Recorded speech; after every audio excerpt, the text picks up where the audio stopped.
Good morning. Hi, let me know how the sound is on this live lesson, please. Hi again, Faisal. Let me know how the sound is. Do I sound clear to you? Can you hear me okay? And do I sound clear? Let me know. Just put some yeses in if I do, and obviously some no's in if I don't. Yes, I do. I don't know what was going on for some people a few minutes ago. It's clear, says Eddie. Awesome. Let's carry on from here. I can hear you and the sound is clear. Thank you, Faisal. That's awesome. Let's carry on from here then, shall we? I don't know what's gone on before. I haven't changed anything.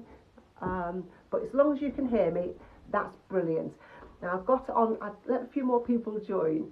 The phone is not. Yeah, Faisal, it was a few people, but maybe somebody was messing about. That can happen as well. So if you're telling me it's fine, then I will go with that. I'll go with that. It sounds like you're in the Pringles tube. Okay, thank you very much. Well, keep on listening and keep on commenting because every comment is fantastic. As you can see, I've now got 700 people on here.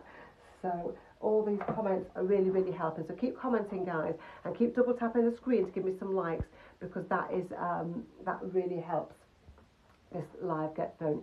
Is this a theory test? Yes, for a car driving license.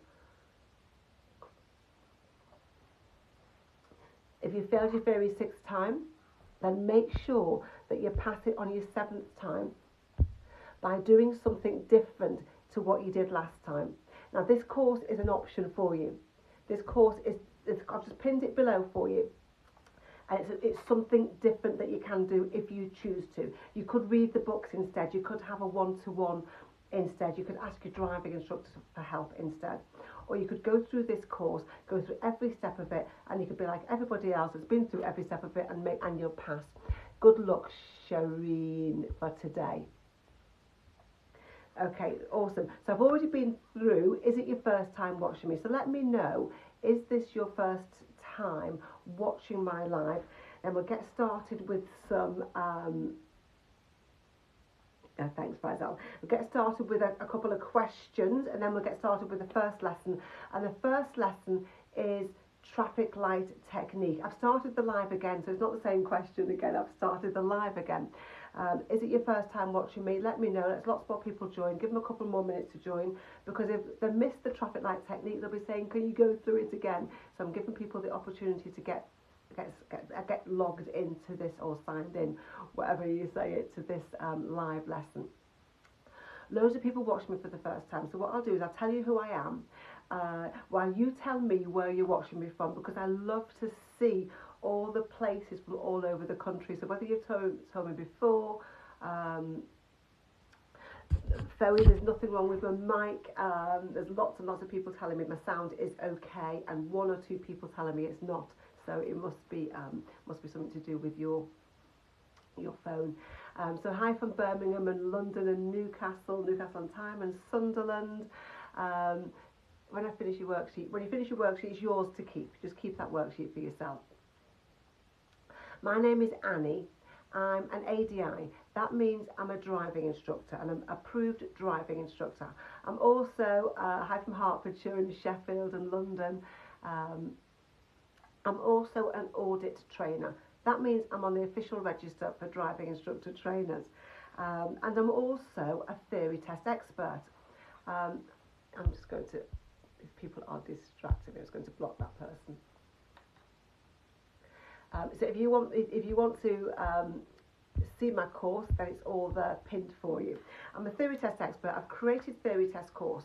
It's got worksheets, it's got tutorials, it's got fact lists, it's got all the official questions, it's got full mock tests, it's got mini mock tests, it's got case studies, everything that you need to pass your theory test. You just passed yesterday. Matt Willis, that's awesome news. Congratulations. Everything in the course is only $34.99. You will be prepared to pass when you go all the way through it. I charge people for this. Kay Blammers, first of all, I'm here for 2.5 to 3 hours. And why am I charging people for it? I thought you were here for free. I didn't know you'd paid me. That's awesome if you have. I thought I was standing here for 2.5 hours for free. So this is a review I've had from somebody who passed using this course just a couple of days ago.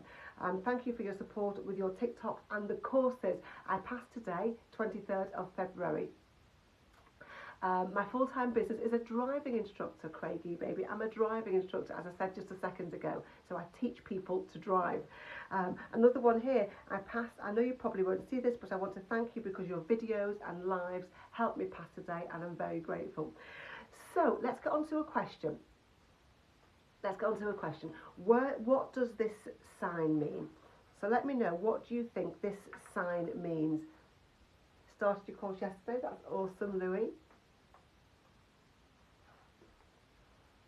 Put your answers in the comments. Let me know. This is a sign that so many people get mixed up with.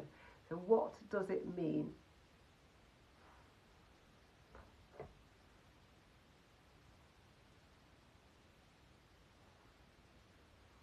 Verde, that's awesome. So keep putting your answers in, and keep double tapping the screen. Let me know, what does this sign mean? What do you think it means? Keep practicing with us, Keris. Let me know. And I'll tell you why a lot of people get mixed up with this sign. Yeah, there's some people getting mixed up, and I'm going to help you in a second. So if you're saying two-way traffic, extend that a little bit further. Does it mean two-way traffic ahead of you? Does it mean two-way traffic straight across you?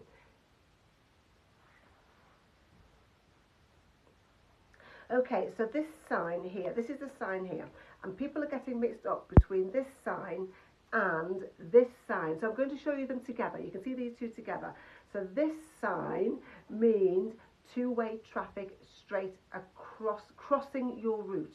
Two-way traffic crossing your route. And this one means two-way traffic straight ahead of you. So make sure you have a look at both of these two signs. Have a look at both of these two signs and see what the difference is. The difference is this one is two-way traffic going across you, and this one is two-way traffic up and down straight in front of you. Does that now make more sense? So two-way traffic straight crosses your route. Two-way traffic straight ahead of you, crossing over in front of you, and up and down straight in front of you. Does that now make more sense? And you will now get that question, thank you Cocoa Pops, get that question correct every time. Let me know. Double tap the screen or put a yes if you can now see the difference. And when you answer that question again in your head, make sure you say to yourself, not just two-way traffic, but make sure you say to yourself, two-way traffic crossing over in front of you, and two-way traffic up and down the road, so two-way traffic straight ahead of you. Okay, awesome, brilliant. Let's look at another sign that people are getting mixed up with. Which sign means no entry? Is it A or B? Which of those means no entry?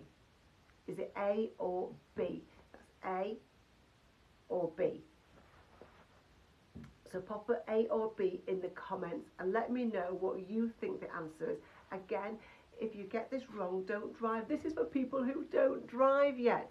Okay, this is essentially for people who are not driving yet, obviously, because it's theory test. But thank you for commenting. Okay, so which one means no entry? Is it A or is it B? Keep putting your answers in, keep double tapping the screen. So this one is A, this one is B.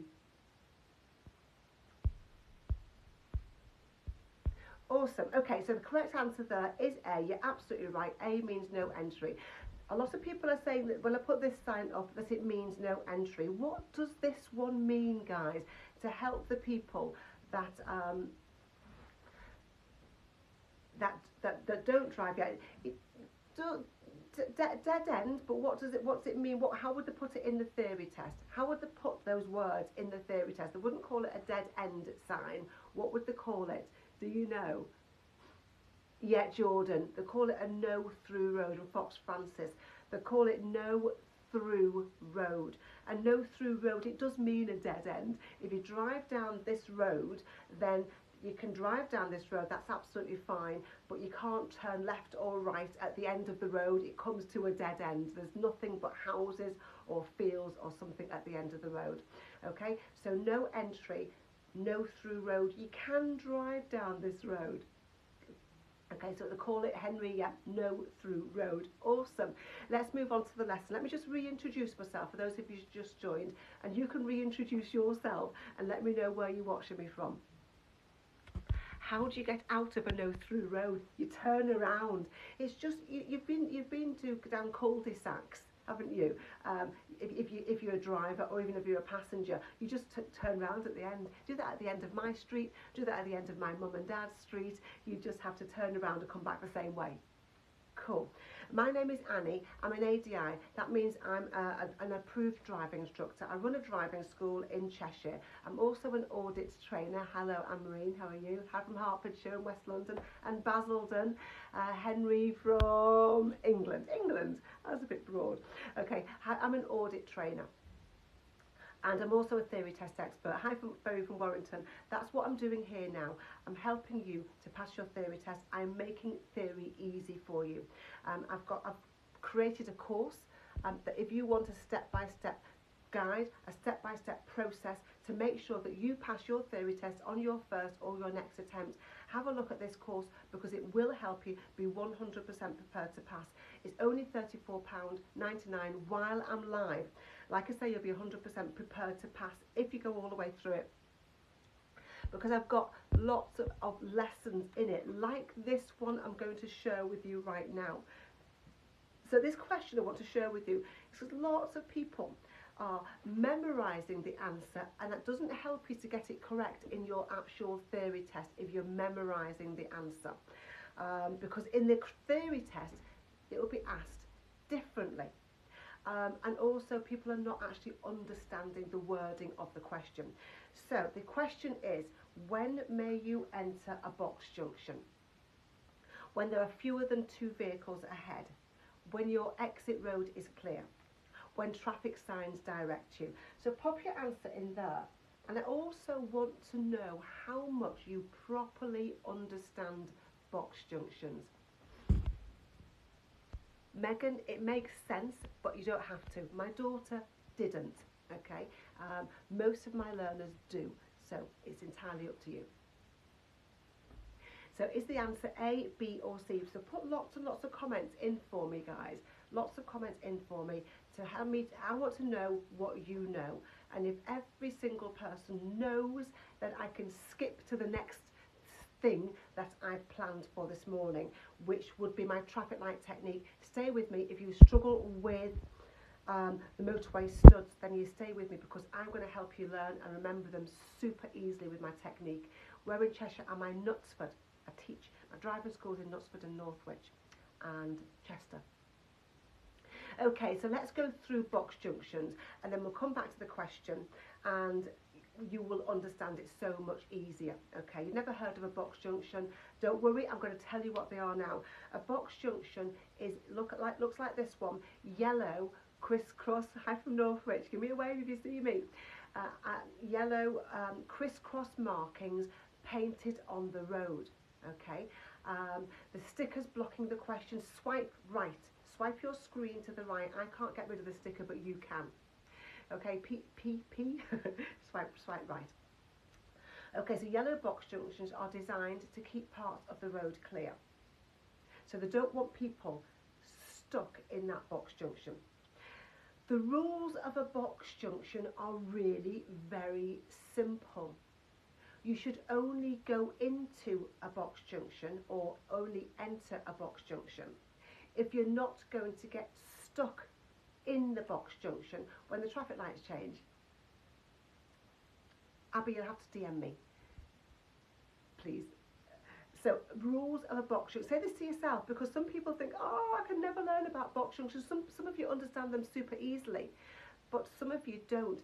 So if you don't and you struggle, just tell yourself the rules are very simple. You should only go in if you know you're not going to get stuck in the box junction when the traffic lights change. Let me show you what I mean. Now look at this blue car and the green car. The blue car and the green car, they were both waiting behind the traffic light line. Then the blue car has stayed there even though the lights have changed to green. Bando, Barnsey, yay, awesome. Okay, the blue car has stayed behind the traffic lights even though the green. Why has he waited there? He was trying to go where this red arrow is. The blue car wants to go where the red arrow is. Why hasn't he gone? Why has he waited behind the lines? What's stopping him from going?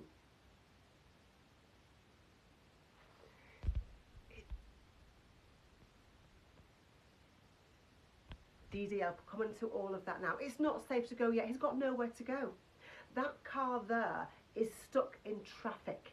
The car is not moving. It's stuck in traffic. And so the blue car would be waiting on the box junction. If the traffic lights changed, then the blue car would be stuck in the box junction. So he's waiting behind the line until his exit road is clear, until his exit road is the road he's going into. Does that make sense? Keep your comments coming in, guys. Keep them coming in. That's awesome to see them all. Okay, so cool, because his exit is not clear. Well done. Now look at the green car.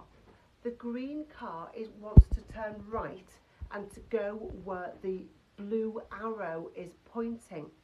But the green car is waiting in the box junction. Why is it okay for the green car to wait in the box junction?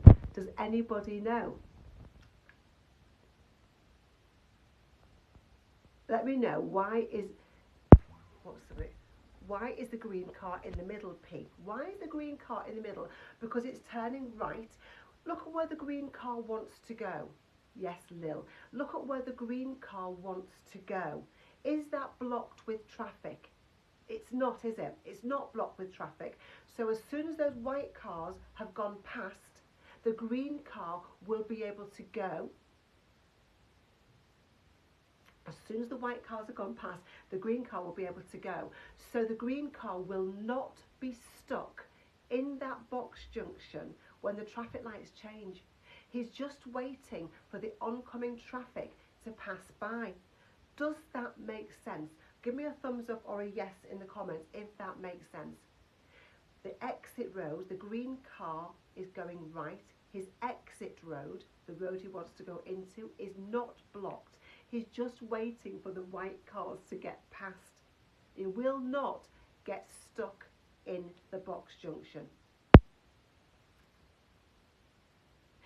Awesome, brilliant. So, like I said before, the rules are very simple. Only go into a box junction if you know you're not going to be stuck there when the traffic lights change. This green car knows he's not going to get stuck there when the traffic lights change because his exit road is clear. The blue car is not sure because the orange car is stuck there. It's in a traffic jam. He may get stuck just at the tip of him in the box junction. So you can wait in a box junction when your exit road is clear. You can wait in a box junction if all you're doing is waiting for oncoming traffic to pass by. Let's come back to the question and you can show me how much more you now understand box junctions, and it's all in this course. Everything you need to know is in this course, and I'm sharing some stuff with you today, so thanks for joining me. So now, when may you enter a box junction? When there are fewer than 2 vehicles ahead, when your exit road is clear, when traffic signs direct you. Good morning, Annie.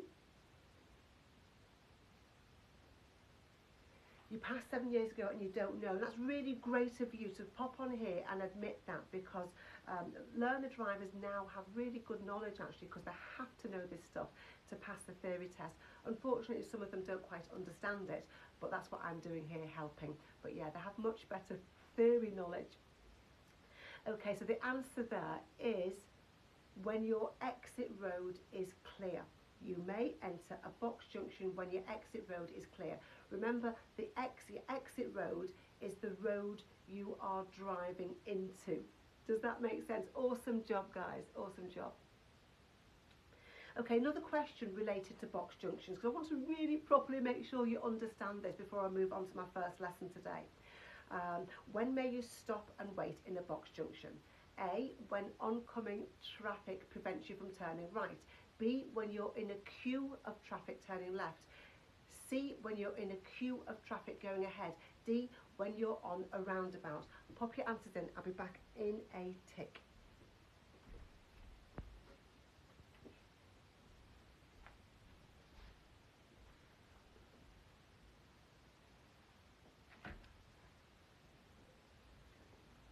Is it A, B, C or D? Pop your answers in. Let me know what your thoughts are. Yeah, awesome. So many of you get that right now. That's brilliant. When oncoming traffic prevents you from turning right, you can wait in a box junction. Let me show you that picture again. This car, the green car, is waiting for the oncoming traffic, the two white cars, to pass by, and then he'll be able to turn into his road because the exit road is clear. Okay, so just waiting for oncoming traffic. Awesome. My name is Annie and I am here making theory easy for you. I'm helping you to understand. I don't want you to just memorise an answer to a question. I want you to understand all about box junctions properly, because some people who've been driving for many years will tell you rules exist that don't exist. People that have been driving for many years will tell you you'll fail your driving test if you cross your arms, and you won't. They'll tell you that you must signal to go past parked cars, and you don't signal to go past parked cars. That could fail you. People that have been driving for many years will tell you the wrong stuff. They've maybe been taught the wrong stuff, like you should signal right to go straight ahead at a roundabout, and of course you shouldn't do that. There isn't a signal to say I'm going straight ahead. So that's what I'm doing here. I'm making theory easy for you. I'm also helping you so you don't just memorise answers to questions, you properly understand them. That's why I created this course. I created a course, a theory test course. It's pinned there below for you to have a look at. It's got everything that you need to pass your theory test. It's only $34.99 while I'm live. You will be 100% prepared to pass if you go all the way through the course. So you don't fail if you cross your arms at the wheel. No, you don't fail if you cross your arms at the wheel. You fail if you lose control of your car. So I teach every single one of my learners for 10 years now fixed steering, where you keep your hands in a fixed position, because most of the time you can keep your hands in a fixed position. Pull push steering, where you push the steering wheel, and crossover steering I will teach as well, because crossover steering is a fantastic. When would you use, guys, when would you use crossover steering? When would be a really, really great time to use feeding is the best kind of steering. Pull push, feeding the steering wheel is the best and safest type of steering. But when would you use parking? Of course, why would you do that when you're trying to park a car instead of just doing that? Okay, why would you? Unless you really need to, at a very sharp bend. Awesome. See, you know that. And a roundabout, I probably wouldn't tend to on a roundabout, because what will happen is, as a learner driver, as somebody who's quite inexperienced, is you will lose a bit of control and you won't even know it. You won't feel it, but your driving instructor will feel it, the examiner would feel it. I felt it in the back of the car with a young man who thought he would show off and do a bit of, and I was like, oh, that didn't feel very smooth. Okay, but a turn in the road, Annie, yeah, absolutely. And who else said reversing into a parking space, Jeffrey? Absolutely. Crossing's been allowed for many, I've been teaching for 10 years. It's never been not allowed while I've been teaching. But keep it safe. So do it when you're turning into a very, very tight road, or when you're parking. Some people are saying the sound is not clear. Some people saying the sound is clear. There's nothing I can do. There's nothing I can do about it. So if everyone's saying it's not clear, I'll just go. I thought you referred to pass over like this. I don't know what you're talking about. Okay, so I'm going to share my traffic light technique. So like I say, some people say they can hear me, some people say they can't. There's nothing I can do about it. I'm in the exact same background as every other. Loose cable. I'm talking to you from my iPhone, so You're good, it's fine. See what I mean? Lots and lots of people can hear me. So if you can't hear me, I'm really sorry, but I don't know what's going on. I'm using my iPhone as normal. Blow the microphone. I don't even know where the microphone is. Thank you, Ayan.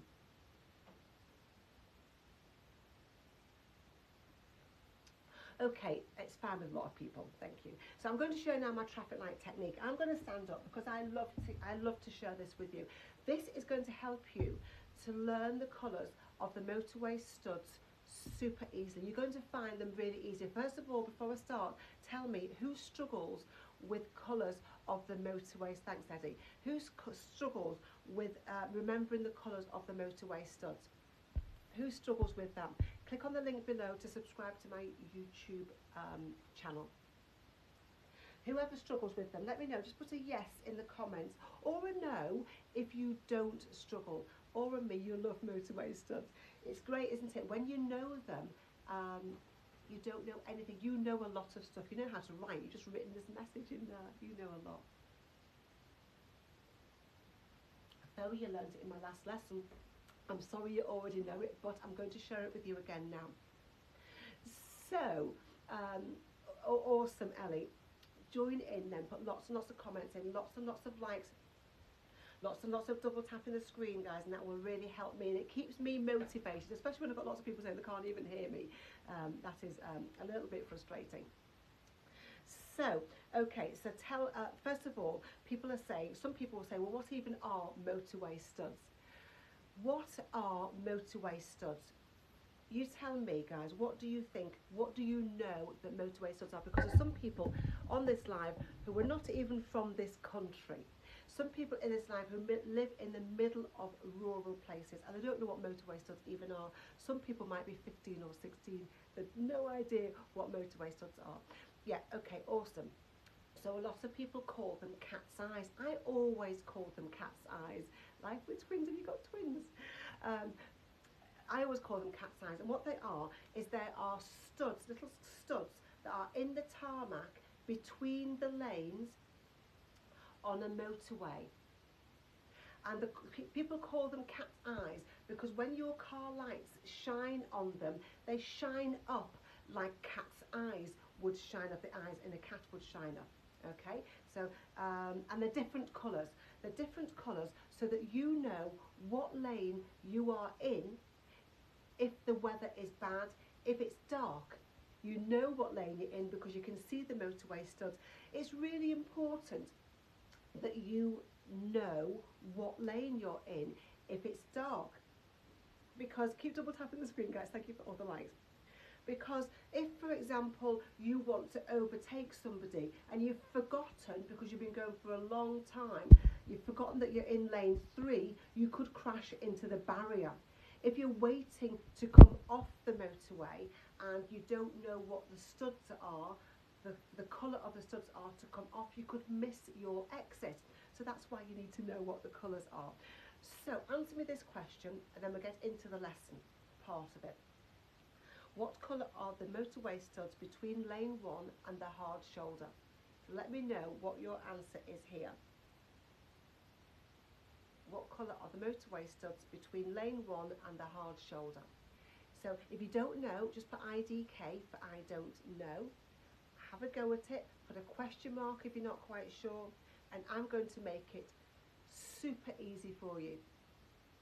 So you will know every single time. I promise you, this technique took me hours, but it's took me hours and hours and hours, days, weeks actually, to come up with my final little bit, funnily enough. But it takes me minutes to explain, and it's really, really simple. You will love it. Cool. Okay, so thanks for putting your answers in. I'll go through the technique, we'll come back to the question. So I call it my traffic light technique because motorway studs, there are red studs, there are amber studs, and there are green studs, and there are white studs. There's only 4 different colours. Now, first of all, what I want you to tell yourself is, well, actually, if there's only 4 colours, I should be able to learn this easily, and the only reason you don't know it is because you haven't tried to learn it. You have tried to answer theory test questions and memorise the answer to the question, but you haven't actually tried to learn all the 4 colours. Because there are 4 colours, there are 3 lanes in a motorway. You should know what the colours are. You should be able to learn it super easily. Do you agree with me? Do you agree that I could go into a school or a nursery and teach it to very young children very easily, because it's only 4 colours, and children can learn the alphabet song and they can learn the rainbow song. So you can learn this easily. You just need somebody to show you. Cool. Of course you can learn it. And I'm talking about on a general motorway, there's 3 lanes. You're right, some motorways have 2 lanes, some motorways have 4 lanes, but why are we getting into that now when I'm trying to teach you the traffic light technique? Cool. I know, bingo, bongo, I know, it's just because we don't try and learn. I've been in the same situation myself. Traffic light song, we shouldn't we? Shouldn't we have a traffic light song? Okay, so what does it mean? This is the start of my technique. I need you to be interactive with me now, because it will help you to learn. I can't see you nodding at me, shaking at me, shrugging your shoulders, smiling at me, so I need to see the comments coming in and the likes, the double tapping the screen, so I can see the likes flying up the screen, so I know you're interacting with me.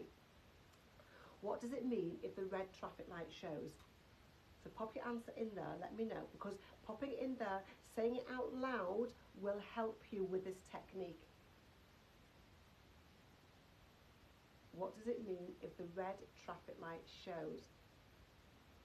Rose Quartz, awesome. Kira, fantastic. Everybody else, well done. Just mentioning a couple of names. Yes, Real Tugs. Okay, so red means stop and wait. What does it mean if the green traffic light shows? What does it mean if the green traffic light shows? Green means go if it's safe. Awesome.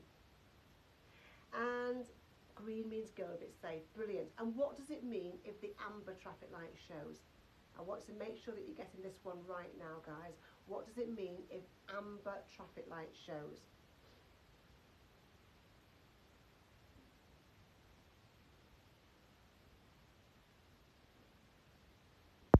So when you're answering this question now in this lesson, and when you're answering this question in your theory test, I want you to think about what must you do, not what must you do. So get ready is not, no one can tell you you must get ready to go or you must prepare to go. What must you do? Must you stop and wait behind the line, or must you go if it's safe? What does it mean if amber? Stop behind the line or go if it's safe? I am, you know it. So amber, what does it mean? Cuckoo, you know it. Awesome. Either stop or wait on amber. Which one do you think it is? And when you're thinking about this, in every question in your theory test, think about what is the safest and most sensible thing to do. What is the safest and most sensible thing to do on amber? And the answer is not get ready to, the answer is not prepare to, even though you can get ready and prepare. Stacey, you know it. Amber means stop and wait. Stop and wait, stop and wait, go if it's safe, stop and wait if you can do so in time, stop and wait for definite. Cool. Awesome. You need to know in your theory test, great answers, aren't they, Eddie? Yeah, absolutely. You need to know in your theory test which colours are between which lanes, and that's what I'm going to show you now, and it's called my traffic light technique. So question 1, you've been through the colours with me now, so this is going to help you. But where do you go if you are braking down on a motorway and you need to stop the car? Where do you go if you're braking down on a motorway, George Watson, and you need to stop the car? Megan, Eden, Faha, Life with the Twins.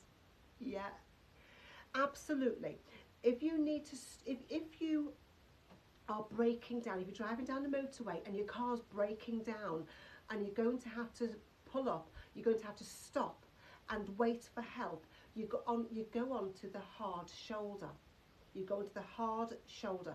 The hard shoulder is a funny name for the furthest most left lane, says Joe. Yeah, there's an extra lane on the left that you don't normally drive in on a regular motorway, and it's called the hard shoulder, and that's where you go if you need to stop and wait for help. So let's just recap. Red means stop and wait. You go on the hard shoulder if you need to stop and wait for help. So therefore, what colour studs do you think must be next to the hard shoulder? What colour? I said a regular motorway though, didn't I, Squirrel? That's what I said. Absolutely, absolutely. If you just joined me, stay with me. I'll recap. I'm going through the motorway studs and giving you a massively simple way of learning them. So we've said that red means stop and wait. You go on the hard shoulder on a motorway if you're breaking down, if you need to squirrel, if you need to stop and wait, okay? So red studs are next to the hard shoulder. This is on a regular motorway. You're absolutely right, Squirrel. I can't get into that now. Okay, you just bought the course. That's awesome, Priya. That's awesome. I know that you'll be messaging me in a few weeks' time saying your course has helped me to pass. I know you will. I get so many messages every day. It's hard to keep up with them. But I do share them with my family because I get so excited every time I get one. I say, I've had another one, and I've had another one. And it's really exciting to hear people passing, all set to pass, absolutely. And I share them, all the emails, don't I, Eddie, with you. I get so excited about them. Okay, next one. So now you know red. You know where the red is every single time. Red is between lane 1 and the hard shoulder. Give me a thumbs up or double tap the screen if you know every single time where red studs are between lane 1 and the hard shoulder. Red means stop and wait. You go on the hard shoulder to stop and wait. Give me some thumbs up or double tap the screen if you know that. Every single time now.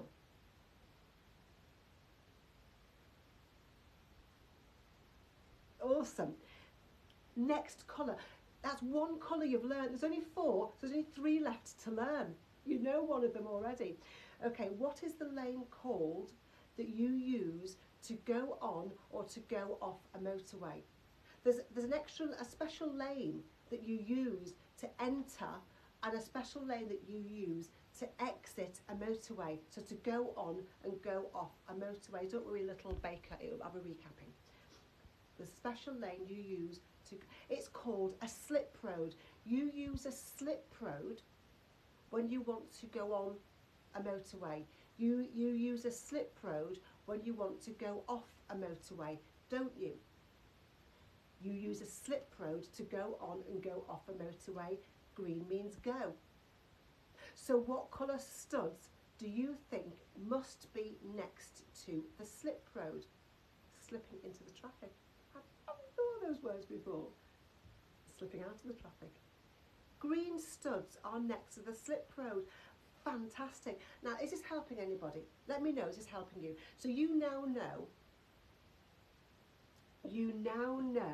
that if you're driving in lane 1, you'll have red studs next to you, next to the hard shoulder, and those red studs will change to green studs when you're at a slip road. You now know 2 of the colours. You will know them every single time. You will not forget them. It's super easy. Just when you're doing answering theory test questions, take your time. Don't think, I know this, answer it really quickly. You struggle with this for ages. I know trade. It took me weeks actually to devise this whole technique and end up calling it my traffic light technique. But it's super easy, isn't it? You now know 2 out of 4. Let me go through the third colour with you. The third colour. Okay, so does anybody know what the centre of a motorway is actually called? What's the centre of a motorway called? Don't worry if you don't know, I'm going to help you. Thank you for this. Yay, Abby, it's a pleasure. Harriet, awesome. Ellie, not sure it's France. Don't worry about it. I'll show you. I'll explain it to you now. Don't worry, bingo bongo. I'm going to show you now. The centre of a motorway is called the central reservation. Okay, so look at this here. The centre of a motorway is called the central reservation. I'm showing you a picture of a 3-lane motorway. Not all motorways have 3 lanes, but an awful lot of them do, okay? So there's 3 lanes for traffic going up the road. There's a red car in lane 1, a blue car in lane 2, a yellow car in lane 3. There's 3 lanes for traffic going up the road. There's 3 lanes here for traffic coming down the road. And in between those, there's a barrier. In this one, there's a grass verge and a barrier.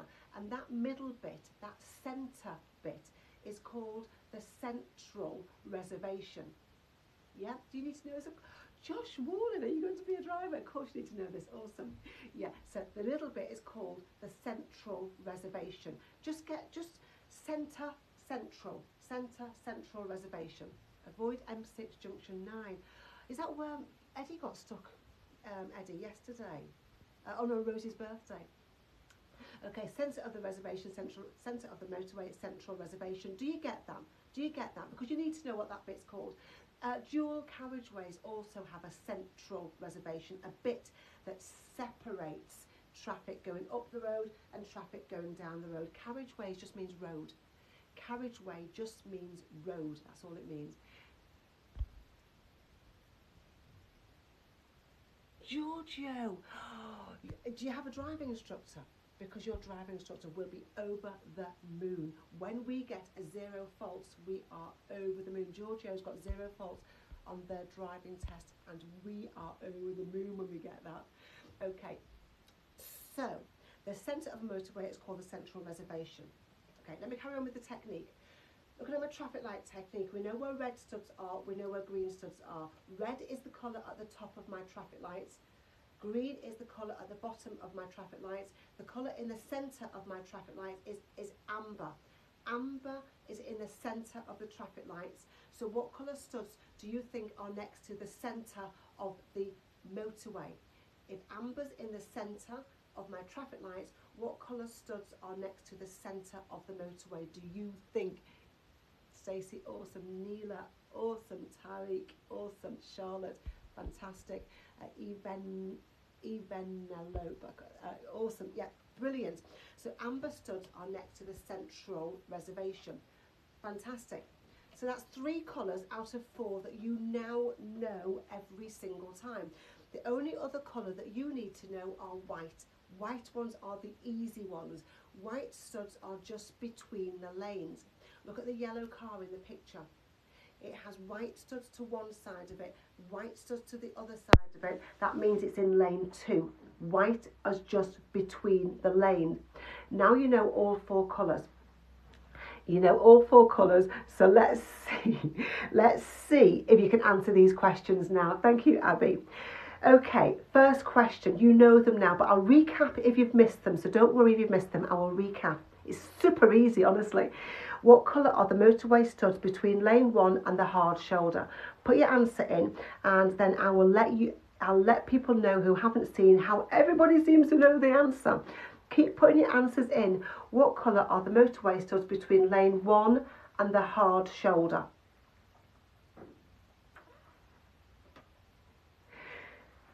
Fantastic. The studs between lane 1 and the hard shoulder, you've all got it right. They're red.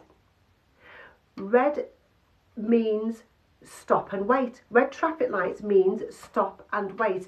You go on the hard shoulder if you're breaking down and you need to stop and wait. Red studs are next to the hard shoulder. And I've no idea why it's called the hard shoulder. I don't know that. Okay, that makes sense? Double tap the screen if that makes sense. And move on to the next question. Red studs are next to the hard shoulder. Cool. What colour are the motorway studs on both sides of you when you're in lane 2? What colour are the motorway studs on both sides of you if you're in lane 2? I'll pinned my course there for you to have a look at. What colour are the studs on both sides if you're in lane 2? Yay! They are white. The white studs are just between the lanes, aren't they? White studs are just between the lanes. Good luck for tomorrow, Freya. You know that one. That's the easy one. That's 2 colours out of 4 that we've covered already, and you know them now. What colour is the third question? What colour are the motorway studs between lane 3 and the central reservation? Between lane 3 and the central reservation. The central reservation is in the centre of the motorway. Today is the day. Put your answer in and I'll tell you how everybody, thanks Squirrel for that rose, I'll tell you how everybody seems to know the answer to this. The studs between lane 3 and the central reservation are amber. Amber studs are next to the centre of the motorway. I've got red at the top of my traffic lights, green at the bottom of my traffic lights. The colour in the centre is amber. Amber studs are next to the centre of the motorway. Does that make sense? This is just a technique that I have created to put into this course. And I'm sharing it with you guys for free. What colour are the motorway studs next to the slip roads? Pop your answers in and I will tell you when can I book the course. The link to the course is all online. Click on the link below and you will see it. So it's all an online course that's take you step by step through the whole theory. Click on the link. What colour are the motorway studs next to the slip roads? Pop your answers in and then I will tell people who have just joined how everybody seems to know the answer.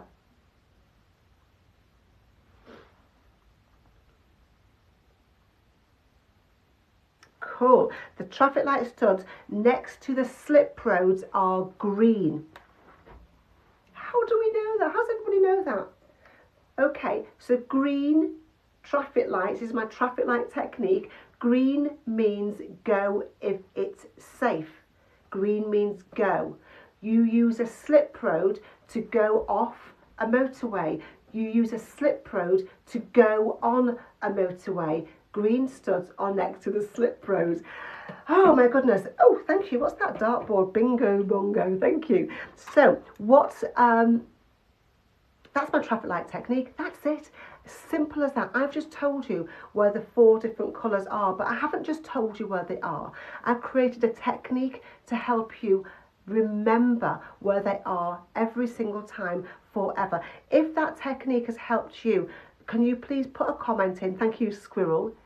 Put a comment in or double tap the screen to let me know that that technique has helped you. I know now that this technique has helped thousands and thousands of people to know the colours of the motorway studs. I wish I could share it with every single person because it's super easy, isn't it? And what it means now is that you can answer a theory test question really easily. And not only that, when you, Machi Costa, what have you missed? Let me know which one you've missed. And never answered if my guide dog needs to wear a seatbelt. I'm not talking about guide dogs. It's so important. It's so important to learn where the different colours are so you can be safe on a motorway. You can be safe because one day you will be driving on a motorway or driving on a dual carriageway when there are studs and it will suddenly get really bad weather, really, really foggy, okay? And you won't remember what lane you're in when you've been driving for a long, long, long time. Double tap the screen, guys. I want to get for more and more likes every single time. Behave, Squirrel, every single time, okay? Cool. So let's do a very, very, very quick recap. Because some people have seen it and they'll be bored and they'll be telling me off. Okay, red means stop and wait. You go on the hard shoulder to stop and wait. Red studs are next to the hard shoulder. Green means go if it's safe. You use a slip road to go on and go off a motorway. Green studs are next to the slip road. I've got a red at the top, I've got green at the bottom. In the centre of my traffic lights, I've got amber. Amber studs are next to the centre of the motorway. which is called the central reservation, and white studs are between the lanes. That technique has helped thousands of people to pass, and I want to change this figure. The official government figures are there's 1.9 million people taking tests, 879,000 passes. That means that only 47% of people are passing their theory tests, which means, of course, that 53% of people are failing. To me, that is far too high, when it just means that somebody like me can help to explain things to you, and you can properly understand. So no matter how the question is asked of you, you will be able to answer the question because you properly understand. You know where all four colours are. You don't just know the answer to that particular question. People are failing because they are just memorising answers to the questions. Put a me in the comments if this is you, or if you know somebody that this has happened to. They fail because, thank you so much, they fail because they're just memorising answers to the questions. They fail because they don't speak English very well. It's a second language. They fail because they have dyslexia or dyspraxia or ADHD. They fail because they have learning difficulties or they can't read. They fail because they have no motivation to study. They fail because they're just memorising the questions, Kira. They're failing because think of another one. They're failing because they're finding studying for the theory just boring, and it doesn't have to be boring. It really doesn't have to be boring. They're failing. Sorry, Emma. Yeah, absolutely. They're failing because they have anxiety. That is a really, really big one. Don't trust yourself because you're anxious. You have learning difficulties. You will get extra support to learn, then get extra support in your test. Okay, but it is there for you, and you can do it. Look at everybody out there. Look at the roads. They're full of people driving. They're full of people who've got through this. You can get through it. I know you can. Because of failing, how do we get the course? I can't get onto it. The email sent. Priya, please go to, I can't help you on here. Please screenshot now and then go to this website and leave a message. When people are failing, they're saying to me, they're telling me, if you've done that, they're telling me it's embarrassing. It's embarrassing to keep on failing because they have to tell a family, oh my God, I failed again. Oh, my friends have passed, but I failed again. They say it's frustrating because somebody said, go all the way through the app and you will pass. And that works for a lot of people. It doesn't work for most people. Doesn't work for most people. Then they're finding that it's a waste of their time. They've got to get to the test centre, they've got to take the test, they've got to get home, they're taking time off school, time off college, time off work, getting a babysitter to look after the children, and it's such a waste of their time, and it's certainly a waste of money. It's certainly a waste of money. You read so slow. Don't worry about it because you can get through this. You can get extra time if necessary. You can get through it, because if you can't get through the theory, you can't even book your driving test. Thank you, it's Franz. And that's not good, not even be able to book your driving test. So what I want to do, what I've done this morning with my traffic light technique, is I have taught you the motorway studs colours. Maricha, I don't think you did anything wrong, did you? We are sorry. We are sorry. Thank you, welcome, and thank you for popping on again. We will teach you to pass your theory test. That's what I want to do, teach you. And I have created a theory test course for you to give you. I'm doing these lives for you. These lives are free content to help you. If you want to make sure that you pass in your next attempt, if you want to a step-by-step process and somebody who's making it interesting for you to learn, then sign up for this course.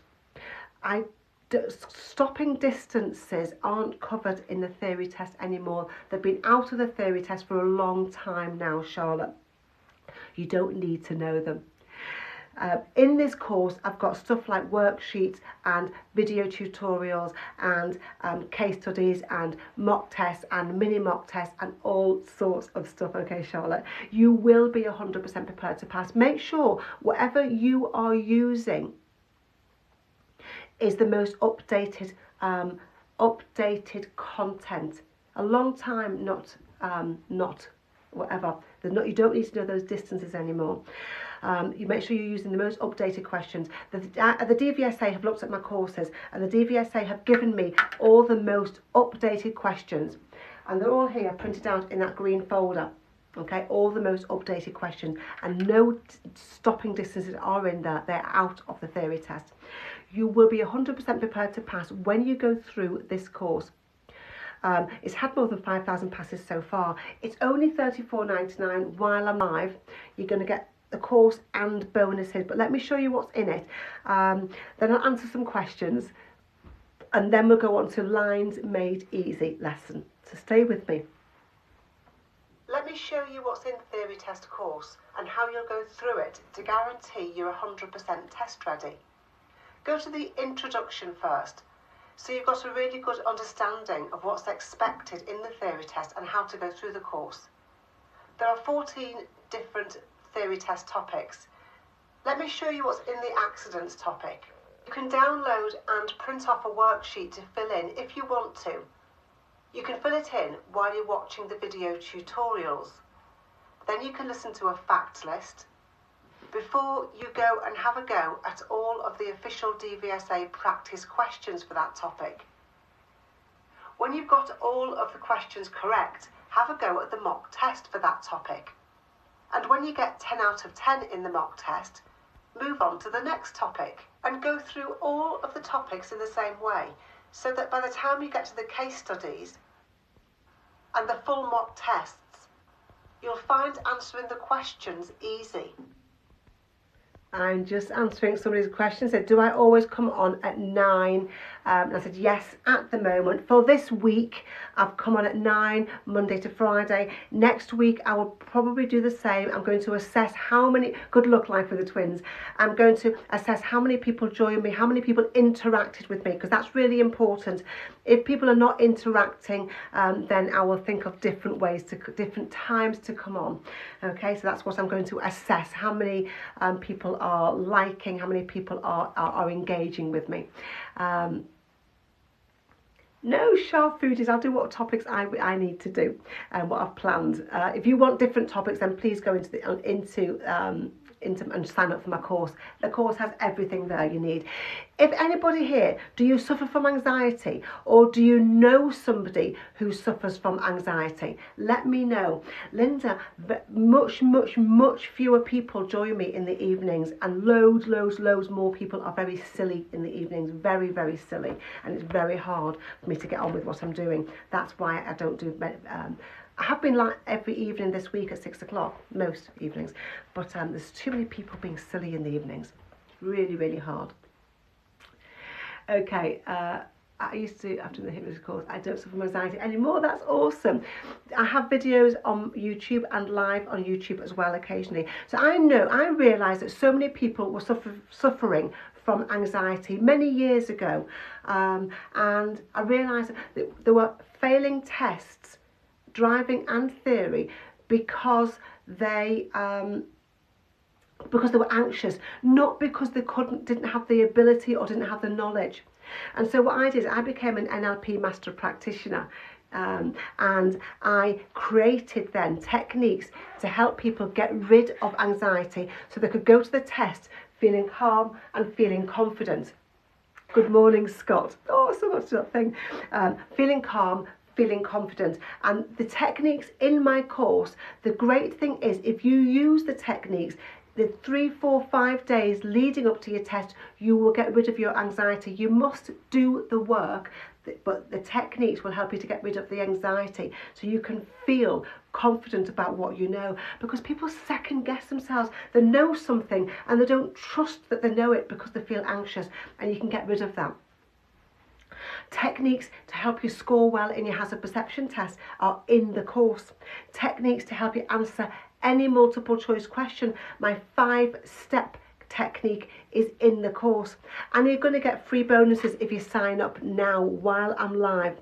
You'll get 2 free courses, a free hazard perception course, a free hypnosis course. You get 2 free ebooks, top 10 reasons for failure, top 20 hardest theory test questions, all of that stuff worth $34.99.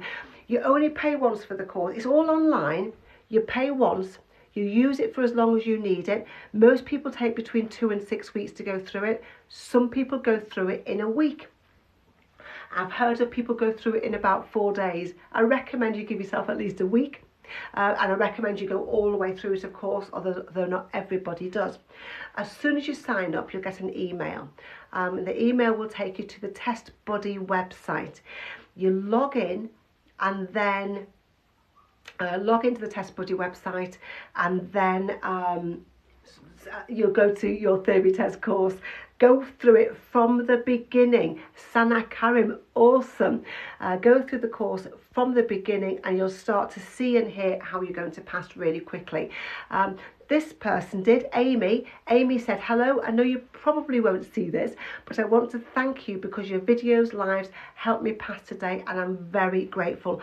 All of these people, if you have a problem entering the course, if you're just not clicking on the right thing, then go to this link, go to this website and leave them a message and they will get back to you and help you. Nasir Maid Jama said, by far the best theory teacher I've ever seen. That Gamut passed yesterday and used so many of your techniques. Tank Girl Kes, I'm loving the course, it's so helpful. Fox Paper Scissors, hi Annie, can anybody answer 0943? Hi Annie, I passed my test yesterday after a failed 13 attempts and through your course I passed. This course has helped people to pass who have failed 20 times. More than 20 times, because I've given you techniques and lessons and guidance and help and support all the way through and given you easy ways to learn, easy ways to remember. Now it's time for Ask Annie. Have you got any questions for me? Let me have a look at the particular questions. I've done mine yesterday, failed by 2BXX. I'm really sorry to hear that. This course will help you, these lives will help you, so stay with me and I will help you get through it. This is for UK theory, right, says Camilla. Yes, this is for UK theory. Any other questions? Okay, so let's go through two things I want to go through with you. First of all, I'm going to find my images, my pictures. So first of all,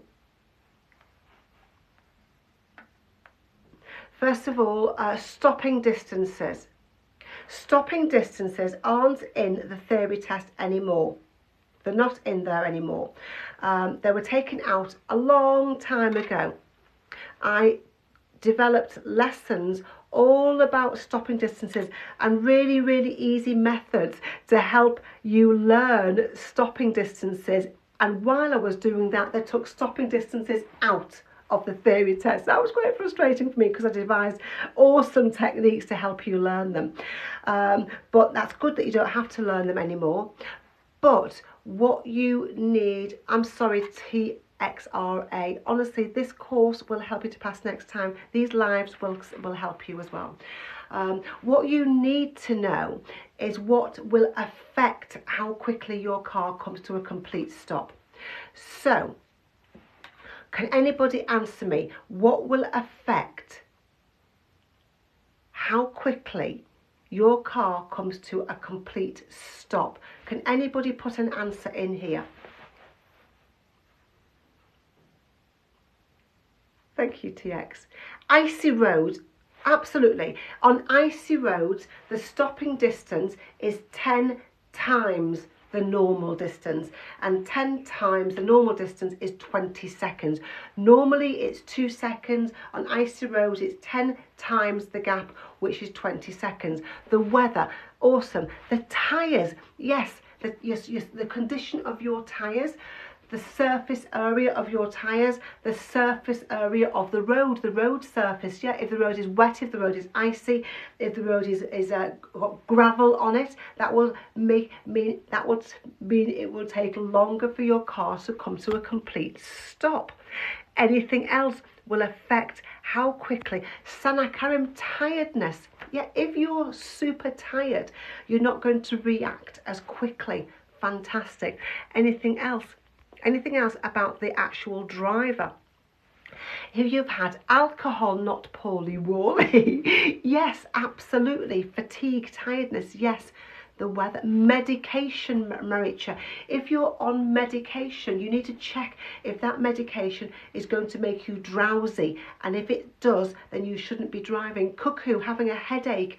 Absolutely. If you're feeling unwell and you have a cracking headache, That's going to make it hard to concentrate. The driver's attitude, that's a good one. The driver's attitude. Oh my gosh, Ferry, using a phone. Just try when if you're a passenger, just try you're a passenger, not a driver. Try closing your eyes and opening again, and you will see a completely different picture in front of you. Okay, so you might, before you close your eyes, you might see a pedestrian over there, a dog over there, the traffic lights on green. Close them, open it again. The pedestrian could be in front of you, the dog could be in front of you, the traffic lights could be on red. Okay, so just looking at your phone for a second, you can see a completely different picture. Don't look at your phone. If you're on a long journey, distractions, your eyesight. They check your eyesight, don't they? Your age, yeah, you're less reactive as you get old. Absolutely, all these things will affect you. Brilliant. So you don't need to know actual stopping distances. You need to know all of that stuff about how the road and about how you can affect how quickly you come to a complete stop. Cool. And the other thing somebody's asked me is about what else can I use to study from a theory test?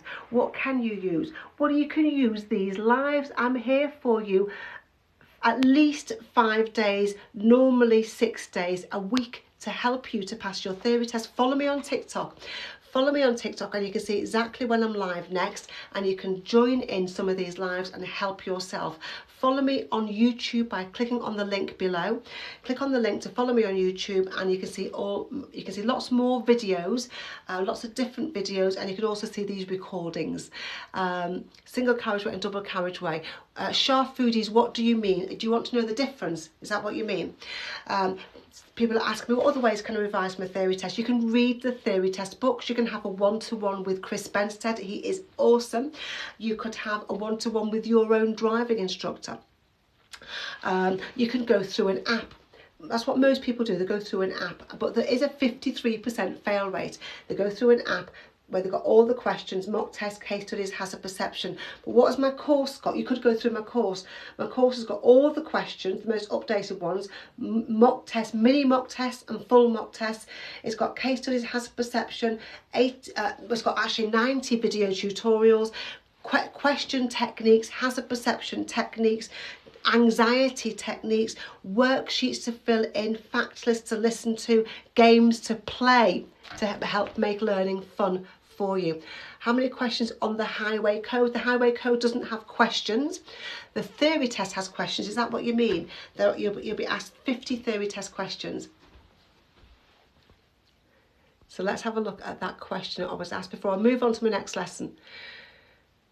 So Shah Foodies, please explain how can you understand a single carriageway and dual carriageway road?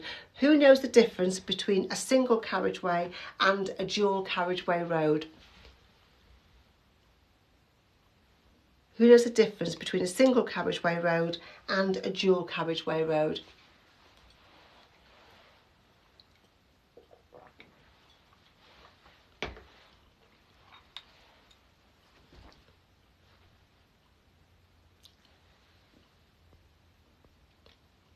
Carriageway, dual has a central reservation. Yeah, central reservation.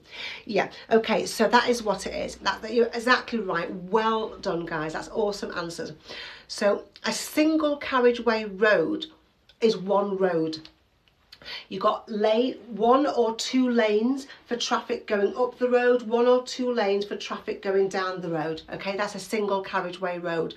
A dual carriageway road is two separate roads. One road for traffic going up the road, 1, 2, 3 lanes of traffic going up the road. Then it's got a barrier to separate the traffic, another road for traffic coming down the road. So a dual carriageway has a central reservation. It has a middle bit. Cool.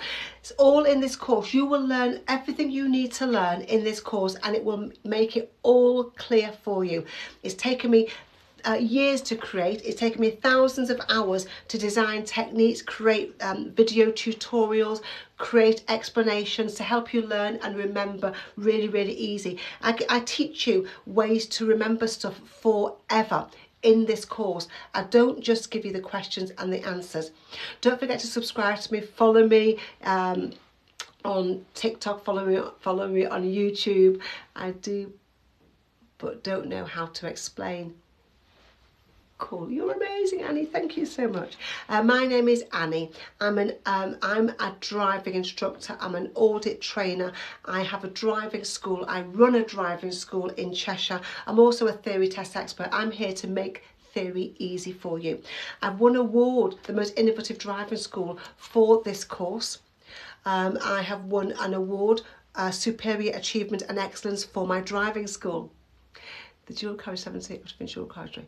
Okay, and I'll answer that in a second, Raha. I'm also, my course, the DVSA have looked at my courses. They're really happy with my courses, and they give me the most updated questions in my course. Let me hold that on the screen, and I'm going to ask this question, Raha, all the time. People ask me that all the time. So if you see a national, I've not seen the actual question. The actual theory test questions are not the same as practice questions. So people are not understanding speed limits, and that's why people are asking me this question. I don't know what the actual question is, but let me just find the sign. Let me just find the sign that I think you must be shown. No, I can't see it at all. Okay, so a dual carriageway, 70 miles per hour. After you finish the dual carriageway, what's the speed limit then? What's the answer, guys? After you finish a dual carriageway, what is the answer? If it's a national speed limit road, I'm trying to find the sign and I can't find it. If it's a national speed limit road, and you see this sign and you're on a dual carriageway, what is the speed limit? So some people are answering my old question. Well done, well done. Let's start again. If you're on a national, if you see this sign and you're on a dual carriageway, what's the speed limit? Sunita, if you're on a dual carriageway and you see this sign, what is the speed limit? It's 70 miles per hour. Okay, now when the dual carriageway is coming to an end and you see this sign, because this sign means dual carriageway ends, you've got two lanes and you're ending up with one lane, and it's still this sign, what is the speed limit? What is the speed limit now? It's 60 miles per hour, obviously, because this sign means national speed limit applies. If it isn't this sign and you see another sign like, let me see if I can find one. If you see another sign like, I'm just skipping through now because I wasn't expecting to answer this, to look at this question. If you see another sign and the sign is, I can't find one. It's trusted to be at the bottom. Okay, you see, instead, you see this sign. What is the speed limit? The speed limits are obvious. It tells you. You're asking me a question because you don't properly understand speed limits, which is fine. Now you see this sign, the speed limit is 40. Absolutely. Okay, so a quick recap. You're on a dual carriageway. You see this sign, so the speed limit is 70 miles per hour. It's coming to the end of the dual carriageway. You see this sign, end of dual carriageway, but it's still this sign. The speed limit is now 60 miles per hour, single carriageway road. But if instead you saw this sign, the speed limit would be 40 miles per hour. Super easy when you know. You just need, why there's these numbers for everything. This sign means 70 miles per hour on a dual carriageway if you're driving a car or a motorbike. But not if you're driving a car towing a caravan, not if you're driving a lorry. Okay, so it's different speeds if you're driving a lorry or if you're driving a car or if you're towing a caravan. That's why it's that sign. Otherwise it would say 70 miles per hour if you're driving a car, 60 miles per hour if you're driving, if you're towing a caravan. Does that make sense? Does that make sense? Yeah? This sign means 60 miles per hour on a single carriageway road if you're driving a car or riding a bike. But it means 50 miles per hour if you're towing a caravan. So they've got this sign instead. I mean, I know. It makes sense when somebody goes through it, doesn't it? It does, I know. Makes sense, I know. My name is Annie. I'm here making theory easy for you. I want to know what questions you most struggle with. Now, the question that you've just asked me about that, what's the speed limit at the end of the dual carriageway? I get asked that every single day. Raha is the first time I've gone through it. So because sometimes I've got things in my head and I can't just change what I'm going to teach. But I've done that. I'll make a lesson from that, Raha. So thank you for reminding me that people are really struggling to understand that. You shouldn't struggle. It's super, super easy. Plantain Whisperer, awesome. Is this your first time seeing me? Have you seen me? They should make the slightest difference. Signs. Signs are easy when you know them. When you know them, they're super easy, honestly. The signs, you just need to stay with me, sign up for this course. You'll find signs easy. Looking at questions, looking at answers to questions and trying to memorize questions is hard way to learn. It's a hard way to learn. Having somebody teaching you is an easy way to learn, especially with that person who just keeps going over and over and over it to make you sure you understand it. Okay, you struggle with hazard. Yeah, subscribe to my YouTube channel and for towing a caravan, it's 10 miles per hour less. Awesome. Subscribe to my YouTube channel by clicking on this link and find out when I covered hazard perception this week. Or sign up for this course and you'll get a free course, a whole course on hazard perception to help you. Okay, different crossings, the same answer. I covered it yesterday. I covered crossings yesterday, so go and look at my YouTube video I posted yesterday. Okay, you struggle with theory. That's why I'm here, Kelly. Struggle with lines on the road. Stay with me, Sadie. I'm going to do that now. I'm a theory test expert and I've become a theory test expert to help you to pass your theory test. I've created this course to help you to pass your theory test. I've been awarded Most Innovative Driving School for the course and Superior Achievement and Excellence for the course. The DVSA have looked at my course. The DVSA is so happy with the course. They have given me all the most updated theory test questions. They're going to update me every time they update the theory test, they will let me know. They have just done that this last weekend. Cimarron gave me a 5-star review. I get 5-star reviews every day for this course. As a huge thank you to you as your online course helped and TikToks helped me thoroughly. And this is Lines Made Easy lesson. So I'm going to cover now Lines Made Easy. Does anybody struggle with lines on the road? And answer me this question. Why do you think we need to learn about lines on the road? Why do they ask you theory test questions on lines on the road?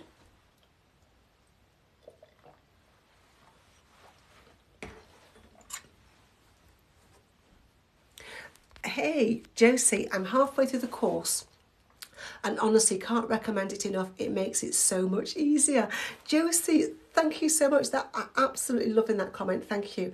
And I really, really appreciate it because it has taken me years and hours and hours and hours to create. So thank you so much. So why do we need to know to be aware of hazards, Maricha? Yeah, any other reason? How long can you do the course in? I've known somebody do it in 3 or 4 days. A lot of people a week. Most people between 2 and 6 weeks. I don't know how much time you've got in the day. Good luck for 3 o'clock, Jordan. Okay, so come on guys, why do we need to know about lines painted on the road? It's really important we know, you know why you need to learn the lines painted on the road. Because they all mean something different. Good answer. Distances, good answer. Orders, good answer, telling you where to go. Safety, good answer. Anything else? Why do we need to know about lines painted on the road? Distance, hazard, fantastic. When it's safe to overtake and when it isn't. What a great answer. Yeah, Alex Fox, all brilliant answers. Hazards, brilliant answers. Absolutely. So you're not breaking the law. Fantastic. To be safe, fantastic. More paint, more hazards, more danger. Absolutely. Where you need to be on the road, Katie. Fantastic. Aware of danger, hazard. Yeah, brilliant. Okay, so some of the things I've come up with. So I can answer theory test questions correctly is answer number 1 that I've put here. You can be aware of dangers ahead. You've said that. So you can be in the correct position in the road. You've said that to get to your destination easier. So you don't break the law. Parking, you know where to park and how to park and where you're allowed to park. Absolutely. Okay, so let's come back to this question. We'll come to a question. We'll go through my lines made easy, and then you'll know this question's super, super easy. Can I download the course on multiple devices? Yes, you can, but not at the same time. Yes, you can, but not at the same time. Okay, what does these yellow lines mean? Please, guys, please double tap the screen. Let me get up to loads more likes today. I'm not going to beat Wednesday. Come on, guys, let me beat Wednesday's live. Keep double tapping for me. So what do these yellow lines mean? Keep putting your answers in. Please, if you don't know, don't worry about it, because most people are not getting it right. Anyway, some people are, so don't worry about it. Just put IDK if you don't know. IDK for I don't know. Lots of people are getting it right. Some people are getting it wrong.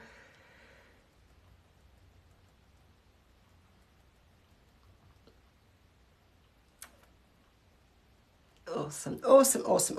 So the first thing I want you to remember, let's start going through the lesson. Keep putting your answers in. Keep double tapping the screen. That's fine. I'm looking at all your answers. Okay, so some people have got really good knowledge. So what I want you to remember first of all is these words: more paint equals more danger or restrictions. If there's more paint on the road, there's a reason there's more paint on the road, isn't there? Because paint costs money. Having somebody put paint on the road costs money. I don't know. Northern Ireland, yes. Ireland is different. Okay, I don't know how similar it is. They don't tell me in Ireland what the theory is like, so I don't know. Sorry. So more paint equals more danger or restrictions. Does that make sense? Yeah. They wouldn't put more paint on the road for no apparent reason. So when you're driving along, you're in the yellow car, and the car coming towards you is white, and you've got lines in the centre of the road. Those lines are short, and the gaps between the lines are long. And those lines are just there to separate the traffic so that you know what your side of the road is and the white car knows what their side of the road is. Outside schools, I have more paint, Kashmiri. Fantastic. Okay, so short lines with long gaps. Now, sometimes, I think you need to private message me, don't you? Not do this on here, okay? Sometimes those lines become long. The lines become long and the gaps become short. Now there's more paint on the road. So they're now called hazard lines. Does that make sense? Let me know if that makes sense. Long, because you'll be asked this question, all of these questions should be asked, but you also need to understand them. If the lines are short, then suddenly the lines get long, but the gaps between the lines get really short. They are now called hazard lines. That makes sense? Yes. Awesome. So if that makes sense to you, Valily, thank you. Where do you think you will find hazard lines? Where will you be near when the lines become longer and the gaps become shorter? Let me know. Put some answers in the comments. Don't worry about getting it wrong. Near a junction, Seleka, near a roundabout, DD. They will be in the middle of the road, but what hazard are you approaching? You must be driving towards a more dangerous bit of the road because they're called hazard lines. On a dual carriageway, they may have, not all parts of the dual carriageway, yes, approaching a bridge, approaching a bend. Awesome. Yeah, junctions, roundabouts, crossroads, absolutely. So you must be driving towards some kind of hazard. some kind of stationary hazard. So it's not going to be pedestrians and stuff like that, because pedestrians aren't there all the time, and people don't work on the road all the time. So you wouldn't have longer lines painted permanently on the road because of pedestrians. You'd have longer lines permanently painted on the road when you're coming towards a zebra crossing, not poorly-wally. Yeah, okay? Does that make sense? So approaching junctions, approaching roundabouts, approaching a bridge, approaching sharp bends, approaching a dip in the road, approaching a crossing, then you would have longer lines with shorter gaps. Fantastic. Now, next one. Sometimes you will see two sets of lines. Look here. Look here, guys. What can you see? There are two sets of lines. There's no XX live K. Yay! Passed yesterday, thanks to you. Thank you for popping on to let me know. So sometimes there are double white lines. If the solid line, look at the green car, you are in the green car and you've got a solid line next to you, there's no gaps at all. What does that mean? Wendy Moe 62, it means Michelle, don't cross over, no overtaking. Absolutely. What does it mean if a solid line is next to you? It means no overtaking. Absolutely. There are situations when you can overtake. Does anybody know what situation you can overtake if there's a solid line next to you? Laura, if it's a road maintenance vehicle or a bicycle that's travelling at 10 miles per hour or less. Brilliant. If there's a car broken down and you need to go past it, absolutely. Yes, brilliant. Okay, so there's something else I want you to know about having two sets of lines in the middle of the road. Now, two sets of lines could be, treat it as a brick wall, I was told many years ago. Michelle, not a bad thing to think about it. Okay, so look at this picture number one. It's got short lines on your side of the road and a solid line on the other side of the road. Picture number two, I'll explain it, not Paulie Worley. Picture number two, two solid lines. Picture number three, a solid line next to you and long lines next to the oncoming vehicles. It doesn't matter what the lines are like. If there are two sets of lines, that means no stopping. If there are two sets of lines in the centre of the road, that means no stopping except to pick up or set down passengers. So you can stop to drop somebody off and let them get out of your car. You can stop to stop your car and let somebody get into your car. Otherwise you can't stop and you can't wait there. Does that make sense? If there are two sets of lines in the centre of the road, it doesn't matter what the lines are like and how long they are. Two sets of lines means no stopping except to pick up or set down passengers. Dan Adams, this course will help you get through it next time. These lines will help you get through it next time. So answer me this question. You see double white lines along the centre of the road. When may you park on the left? If the line nearest to you is broken, when there are no yellow lines, to pick up or set down passengers, during daylight hours only.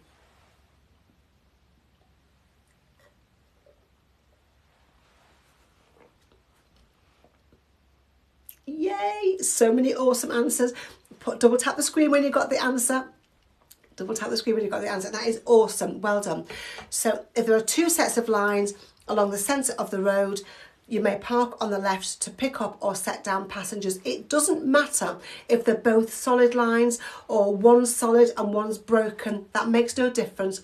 It's just having the two sets of lines. Morning, Tracy. How are you? Now, a lot of people get mixed up with this line. And a lot of people say that this line means no overtaking. Now, own up to it, admit it. Have you ever made the mistake and said that this line means no overtaking? Because thousands and thousands and thousands of people have. Who's ever made the mistake, even though you know what it means, you've just seen a solid line, Lockett Brown, you've owned up. You've just seen a solid line and in your theory test questions and you thought, oh yeah, no overtaking. Loads of people do it. And I just want to point it out because once you've done it once, you won't do it again. Busy, you've owned up. Meds, you've owned up. Yeah, thousands and thousands of people have. I know. Maricha, you have as well. Yeah, I know. But you know what it means now, don't you? You know what it means now. Let me know. Do you know what it means now? Just put a yes if you know what it means now. And what I want you to do when you're answering theory test questions, this is just proof. Don't rush them, please. Don't rush. Look at this line. It's right next to the left edge of the road. It's right next to the edge of the road. And it simply means note my list. It simply means, oh, not on my list. Is that? No. It simply means edge of carriageway. Okay, edge of carriageway. Edge of the road. Maricha, awesome. So I was asked this question at the beginning of the live. What do these yellow lines mean? And let's talk about yellow and red lines. Okay, so yellow lines are all about waiting. Just say that to yourself out loud. So yellow lines are about waiting. Let me show you what I mean. If you are driving along, so I've got my steering wheel, I'm driving along, and you've got your friend in the car, and your friend says, can you stop? There's yellow lines next to you. Can you stop and let me get out of the car to go to the shop? You can stop because yellow lines mean no waiting. If there is one yellow line, there is waiting restrictions. That means sometimes on this road you can wait and other times you can't wait. Remember, you can stop, you just can't wait there. What does that mean? What does waiting mean? What's another word for waiting? You use your blue badge. Yeah, different rules of blue badge. What's another word for waiting? Who can answer me this question? Parking. Absolutely. Staying there, waiting. Yeah. Stopping. It's not about stopping. It's about waiting. You can stop on yellow lines. You can't wait. You can't stay. You can't park. Awesome. Okay. One yellow line means waiting restrictions. Sometimes you can wait on this road and sometimes you can't wait on this road. How will you know when you can and when you can't? There'll be a sign to tell you on this road you can't wait. Well, tell me on this road, when can you wait? Give me a time of day that you can wait on this road. Just give me a time of day. Anybody give me a time of day that you can wait on this road. 7 p.m. You can wait after 6 p.m. 7 p.m. 7 a.m. Yes, 2 a.m. Awesome. Yeah, awesome. You can wait at 9 p.m. You can wait at 10 p.m. But between 8 a.m. and 6 p.m. no waiting on this road, no parking on this road. After those times, before those times, you can. 6 p.m. to 8 a.m. next morning. Tyler, awesome. Emmy, awesome. Now, 2 yellow lines means no waiting at all. Ever, ever, ever, no waiting at all. You can stop. I'm going to keep on saying it because people getting mixed up. You can stop your car, but you cannot wait there. You cannot park there. You cannot stay there. Does that make sense? Let me know. Just double tap the screen. Let me see loads of hearts flying up the screen if it have made sense to you. I need you to understand that you are allowed to stop. You just can't wait. You can't park. You can't stay there. This makes a lot of sense. Yay! I don't know what I was going to read then. This makes a lot of sense. Fantastic. Okay, sometimes this is not relevant to you just yet, but it is in your theory test. You do need to answer this question. Sometimes you'll see one yellow line painted on the curb. Yeah, on the curb. And that's all about loading. What does loading mean? Does anybody use it? I've asked you to private message me because I cannot sort you out on here, please. Thank you. User, what does loading mean? putting stuff in your car, dropping goods, yeah, delivering stuff to people. So it would be, what could it be? What could it be? It could be dropping stuff off at a shop. Yeah, a delivery person taking jam to the shop. Okay, a delivery person delivering goods to a shop or collecting goods from a shop. That is loading. One yellow line, loading restrictions. It's not curve. No, it's not curve. It's curb. That is correct. Lots of people put curve into me, and it's not curve, it's curb. Okay, one yellow line, loading restrictions. That means sometimes you can and sometimes you can't, and there'll be times that you can't load. 2 yellow lines, no loading at all on this road. It could be Amazon taking stuff. Yeah, okay, awesome. Okay, and it went as a stop turn into waiting. I'm not going to give you a time limit because there isn't a time limit. Stop, let the person get out, and then drive away again. Okay, so waiting means any time after that. Does that make sense? I can't give you a time because somebody will say, well, I waited for this amount of time and I waited for that amount of time. The policeman told me this and the policeman told me that. So no, just stop, let them get out. Don't rush, just drive on again. Okay, cool. So now you know about yellow lines. Let's go on to red lines. Are you loving this? I'm loving this. I'm loving helping you guys. Let's move on to red lines. Red lines are all about stopping. Red lights are all about stopping. Red lines are all about stopping. Okay, does that make sense? Now, you may not have ever seen red lines. You may see them every day, but you're going to find, where are you going to find red lines, guys? Who can help the people that have never seen red lines and think, what the heck are you talking about here? Where are we going to find red lines? They're common in London. Absolutely. They're very common in London. That's why, Jordan, you've never seen them before. In London, in cities, yeah, when they want to keep traffic moving. So red lines are about stopping, or at a hospital, yeah. Red lines are all about stopping completely. You're not allowed to stop at all. One red line means there are stopping restrictions. Sometimes you won't see them in Devon. Sometimes you can stop and sometimes you can't stop. And you'll know when you can't stop or when you can stop because there'll be a sign telling you. Notice, there'll be a sign telling you. So on this road, when there's one red line, give me a time of day that you are not allowed to stop. Give me a time of day that you are not allowed to stop on this road. 2 p.m. If you arrive there, if you're driving along at 2 p.m, you cannot stop. 8 a.m, you cannot stop. 10 a.m, you cannot stop. 3 p.m, you cannot stop. Absolutely, guys, well done. Yeah. So before 7 a.m, you can. After 7 p.m, you can. But in between 7 a.m, and 7 p.m, you cannot stop on this road. Stopping restriction. One red line is stopping restrictions. Sunday you can. Hina. Sunday you can stop. Awesome, well done. Okay, so 2 red lines. Red is all about stopping.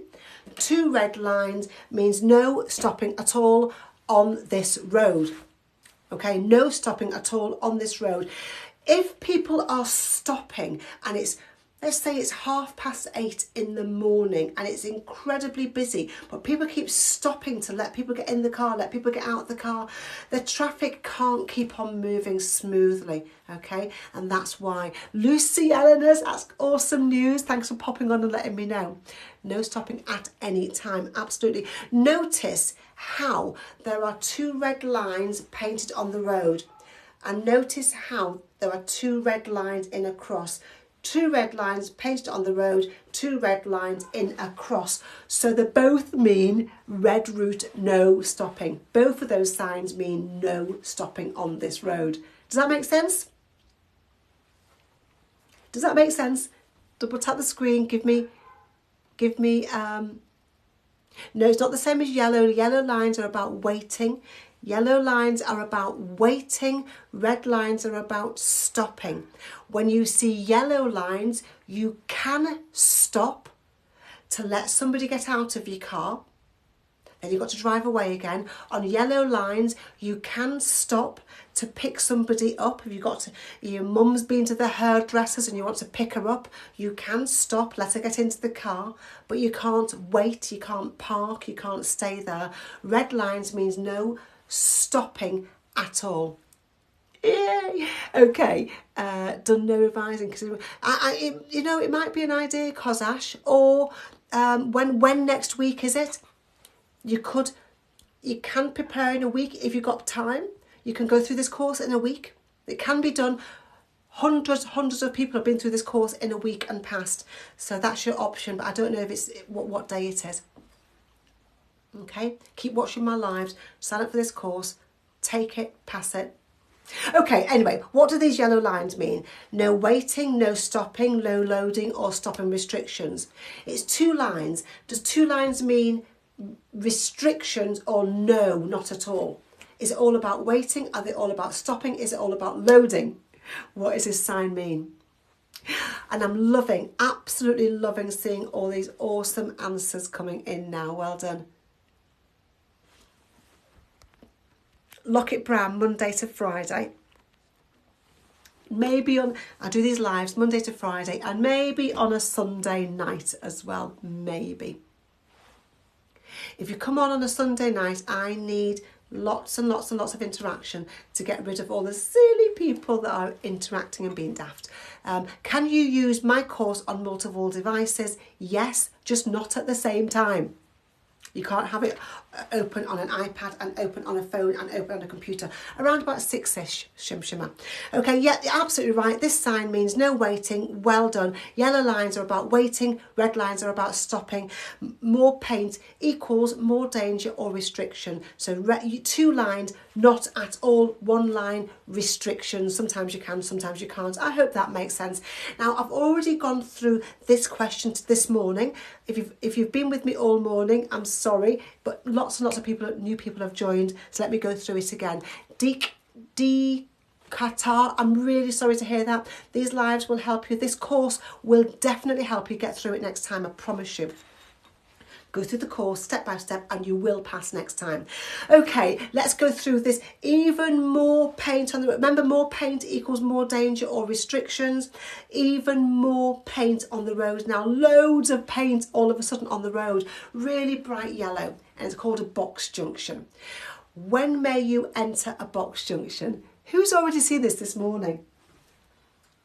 It was a long time ago. It was 2 hours ago. This course has helped people who have failed 7 times, 10 times, 15 times. This course has helped people who have failed more than 20 times. This course will help you to pass. You just haven't been taught before, have you? You haven't been taught. You've just been expected to learn on your own. This course will teach you. Maricha, awesome. Okay, so when may you enter a box junction? Let me go through it with you. And so, box junctions are designed to keep parts of the road clear of traffic. Okay, yellow, they're painted yellow, crisscross markings, painted on the road. Dan, I've pinned it, you can have a look at it. Painted on the road, and it's designed to keep parts of the road clear of traffic. So sometimes you're allowed to go into a box junction and other times you're not allowed to go into a box junction. But what I want you to remember, what I want you to say to yourself, this is really important because people are overthinking and making it more complicated than it is. I want you to say to yourself, box junctions are very simple, because they are. They're very, very simple. You should only go into a box junction if you're not going to get stuck there when the traffic lights change. Does that make sense? Give me a yes if that makes sense. I'll explain it even more in a second, but just the only go in if you're not going to get stuck there. Let me know if that makes some kind of sense. Yeah, okay. Let me show you what I mean by that for those of you who don't know. I know some of you, I've seen a lot of your names in here and you do know already. Now, look at the green traffic lights here. Okay, look at the green traffic lights. You see the blue car here, and this green car, it was waiting next to the blue car, but now it's gone to wait in the box junction. Now the blue car wants to go where the red car is going, but it's not gone. The blue car has waited behind the line. The blue car has waited behind the line because that orange car is stuck in a traffic jam. The traffic isn't moving. Okay, so if the blue car goes, he would have to wait in the box junction, and if the traffic lights change, he might still be stuck there. Does that make sense? Does that make sense? Let me know. Does that make sense why the blue car is not going? His exit road is not clear. The road he's going into is not clear. It's blocked with traffic. Cool. Now look at, yay, awesome, I'm loving it. Now look at the green car. The green car wants to turn right. The green car wants to go where the blue arrow is pointing. So the green car has gone to sit and wait in the box junction. Why can't the green car go now? Why can't the green car keep on driving? What's stopping it from driving into the new road? What is stopping the green car from driving into the new road? The white cars, the oncoming traffic. Those two white cars coming towards it, they are stopping the green car from going. Is the exit road clear? You know, the road where the green car wants to go into, is that clear or is it blocked with traffic? If it's clear, put exit is clear. No other cars said not Paulie Wally. Yeah, it's clear, Saida. Yes, where the green car wants to go, is that blocked with traffic? The road the green car wants to drive into, is it clear or is it blocked? Deborah, it's clear. There's nothing in that road. The only thing that's stopping, don't worry, the only thing that's stopping the green car going is the oncoming traffic. When the traffic lights change, the oncoming traffic will stop and the green car will be able to turn. When the traffic lights change, the oncoming traffic will stop and there's nothing stopping the green car from turning because his exit road is clear. So you can wait in a box junction if your exit road is clear. You can wait in a box junction if all you're waiting for is the oncoming traffic to pass. So Lockett Brown, it's not blocked with traffic, it's the oncoming traffic is stopping it from turning. That's the correct terminology to use, okay, the correct words to use. And if I'm telling you that so you can answer theory test questions, blocked with traffic means where he wants to go, he can't go because there's a traffic jam. Does that make sense? So when may you enter a box junction and when may you enter a box junction? Okay, if that sticker is blocking your screen, swipe to the right. Swipe your screen to the right and the sticker will disappear. Yay, you see now. Awesome. Loving it. So what's the right answer now? Lockett Brown. Cool. What's the answer? Is it A, B or C?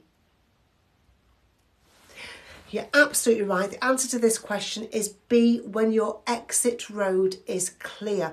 You need to know what exit road is. I know most of you probably do, but your exit road is the road you're going into. Okay, that's what it means. Your exit road is the road that you are going to drive into. When may you stop and wait in a box junction? This is another question with different kinds of answers, okay? Is it when oncoming traffic prevents you from turning right. Are these the same questions as on the test? Not the same questions, they're very similar questions. If you get this question is a practice, an official theory test practice question. That means they want you to know all about box junctions, and you'll get asked box junctions questions. Is that Bix? Awesome. Congratulations, and thanks for popping on and letting me know. So what's the answer? Is it A, B, C or D?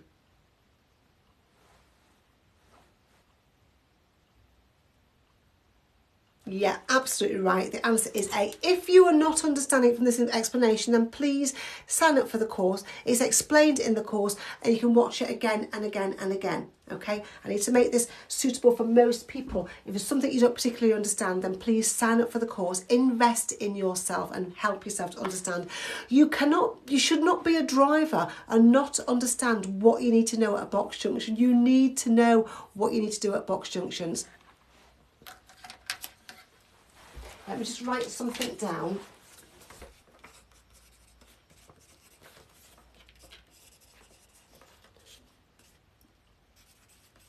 I will consider it, Faisal. I don't know how many more I need, okay? But I will consider it. Thank you. I really, really appreciate that. So more paint equals more danger if you or more restrictions. Lots and lots of paint on the road. There's loads of restrictions. I didn't have breakfast now. Okay, so this is. You put me off.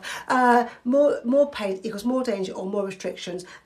Lots of crisscrosses on the road means even more restrictions on that part of the road. That's my Lines Made Easy lesson. Has that helped anybody? Has Lines Made Easy been of use to anybody in this live? Let me know. It'd be interesting for me to know if I've helped anybody. Yay!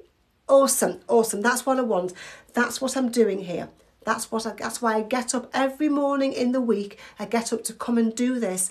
And every time I do a live, I think, right, I'm going to change that slide. I'm going to add another slide. I'm going to make it slightly different. So I spend hours in my week changing slides and creating slides. And the lessons that I share with you is probably the only lessons I'm going to do, but make them better. I can't share everything. Everything is in my course. This is just a portion of my course. And I'm doing this for you to, first of all, to show you that my course will help you. To show you I have explanations, I have techniques, I have lessons for everything in my course that will help you to properly understand and properly pass your theory test. But also, not everybody needs a full course, so to give free content to, well, hundreds of people every day is what I do. If you want more, then please sign up for my course rather than asking me to give you more, because I give you an awful lot. There's 1.9 million people taking tests, 879,000 people passing. That means 47% of people are passing. That means 53% of people are failing. Who's saying sorry? Please don't say sorry. Nobody say sorry. Unless you've been silly, have you? I don't think anybody has. I don't think anybody has. Why people are failing their theory test. Listen, I do want to know what you struggle with. I want to know that. So please don't keep on telling me. And if it's something I can cover in here, I will quickly. If it's something I can't, I'll just say to you, please sign up for my course. But don't stop telling me what you struggle with, please. I want to know. All of these lessons that I share in these lives, all of them that I share are because that's what most people struggle with, or more people that struggle on these things than other stuff. So studs on the motorway, I've covered that this morning because so many people can't get it. Okay, which colour on the traffic light means go? You know the answer. Okay, so people are struggling for all kinds of reasons. Struggling to pass failing the theory test for all kinds of reasons, and they're finding it embarrassing, they're finding it frustrating. You're finding it a waste of time. You're finding it a waste of money. Dom, is that right? Okay, that's interesting, thank you. They're struggling because English is not your first language. How much of a struggle is that if English isn't your first language? Second guessing yourself. That's why I have a 5-step question technique in my course, a 2-step question technique I share in my lives. Don't forget to follow me, subscribe to my Don't forget to subscribe to my YouTube account. You can see all of my lives and loads more content. Don't forget to follow me on TikTok. Well, I'm sharing stuff every single day that'll help you. I'm just trying to find something to help somebody on here. Okay, struggling to take in all the information. Yeah, I totally understand. It's really are you in my course? Are you in my course? Bissy, are you in my course? I bought your course this morning. Yay, Sadie Barry, that's awesome. You will be able to take it, and you can take in so much information. I know you can, because you can write. You can write nicely. Struggling to take in all the information, Lockett Brown, but you can write nicely and you can spell nicely. So you can take in information. It might take you slightly longer than some other people. Maybe not, but you can do it. Okay, this course will help you. Just might take you a week or two more than other people. You can't book your driving test if you can't pass your theory test. What I want to do is teach you to pass. Someone's just said to me, I struggle with the pedestrian signs. Let's go through them. Should we go through the pedestrian signs? I want to show you how easy they are. Bissy, that's awesome. I want to show you how easy they are. Okay, you know what this one means, don't you guys? Who was it who said you struggle? I can't remember your name now. I'm really, really sorry. Caval, you have my course, awesome. Now, what does this sign mean? Remember, it's a triangle-shaped sign, so it's a warning sign. All triangle-shaped signs are warning signs, and you can easily remember that. If you make a triangle with your hands, open your hands out, you've got the shape of a W for warning. Triangle signs are warning signs, okay? So this is warning you about something. So you should be easing off the gas and expecting something. What are you expecting? Yeah, absolutely. You're expecting old, frail, disabled, elderly people to cross the road, aren't you? You can see that. You've got two hunched over people.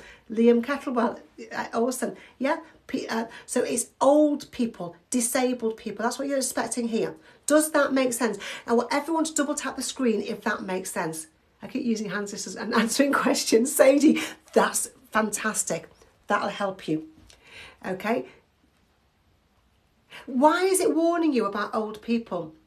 You don't have my course, Red Roses. You don't have to have my course. Why is it warning you about old people? Why would you get a warning sign saying, be careful, because you may come across old people walking across the road, because they're slow. They may be slower. They will be slower, won't they? They're not warning you about 80-year-olds who are very fit and healthy. They're warning you about 80-year-olds who are very slow and they're very vulnerable. Absolutely. Brilliant. That's one. There are four of these signs. You've got one of them. There's only three more to learn. Let's go through the next one. This is easier as well. What is this one? What's this one warning you about? Triangle sign is a warning sign. What is this sign warning you? Yes, Tracy, absolutely. What is this sign warning you about? Yeah, it's obvious, isn't it? You can see what appears to be a girl and what appears to be a younger, smaller boy running, walking. I say the walking, yeah? So it's warning you about children going to and from school, or children going to and from a playground area. It's warning you about children. Why have you got a warning sign warning you about children? It's obvious. This is not a trick question. Why is there a warning sign warning you about children? Like I say, it's not a trick question. It's very, very simple, but why is it there? Elderly because they're slow. Children because they're small, because they're more likely to run out into the road. Absolutely, absolutely. And you don't want to hit a child, do you? Fantastic. So you know elderly people, you know children. Super easy. Now, people get mixed up with these two. So I'm going to show you them together. Pedestrians, two, in the road.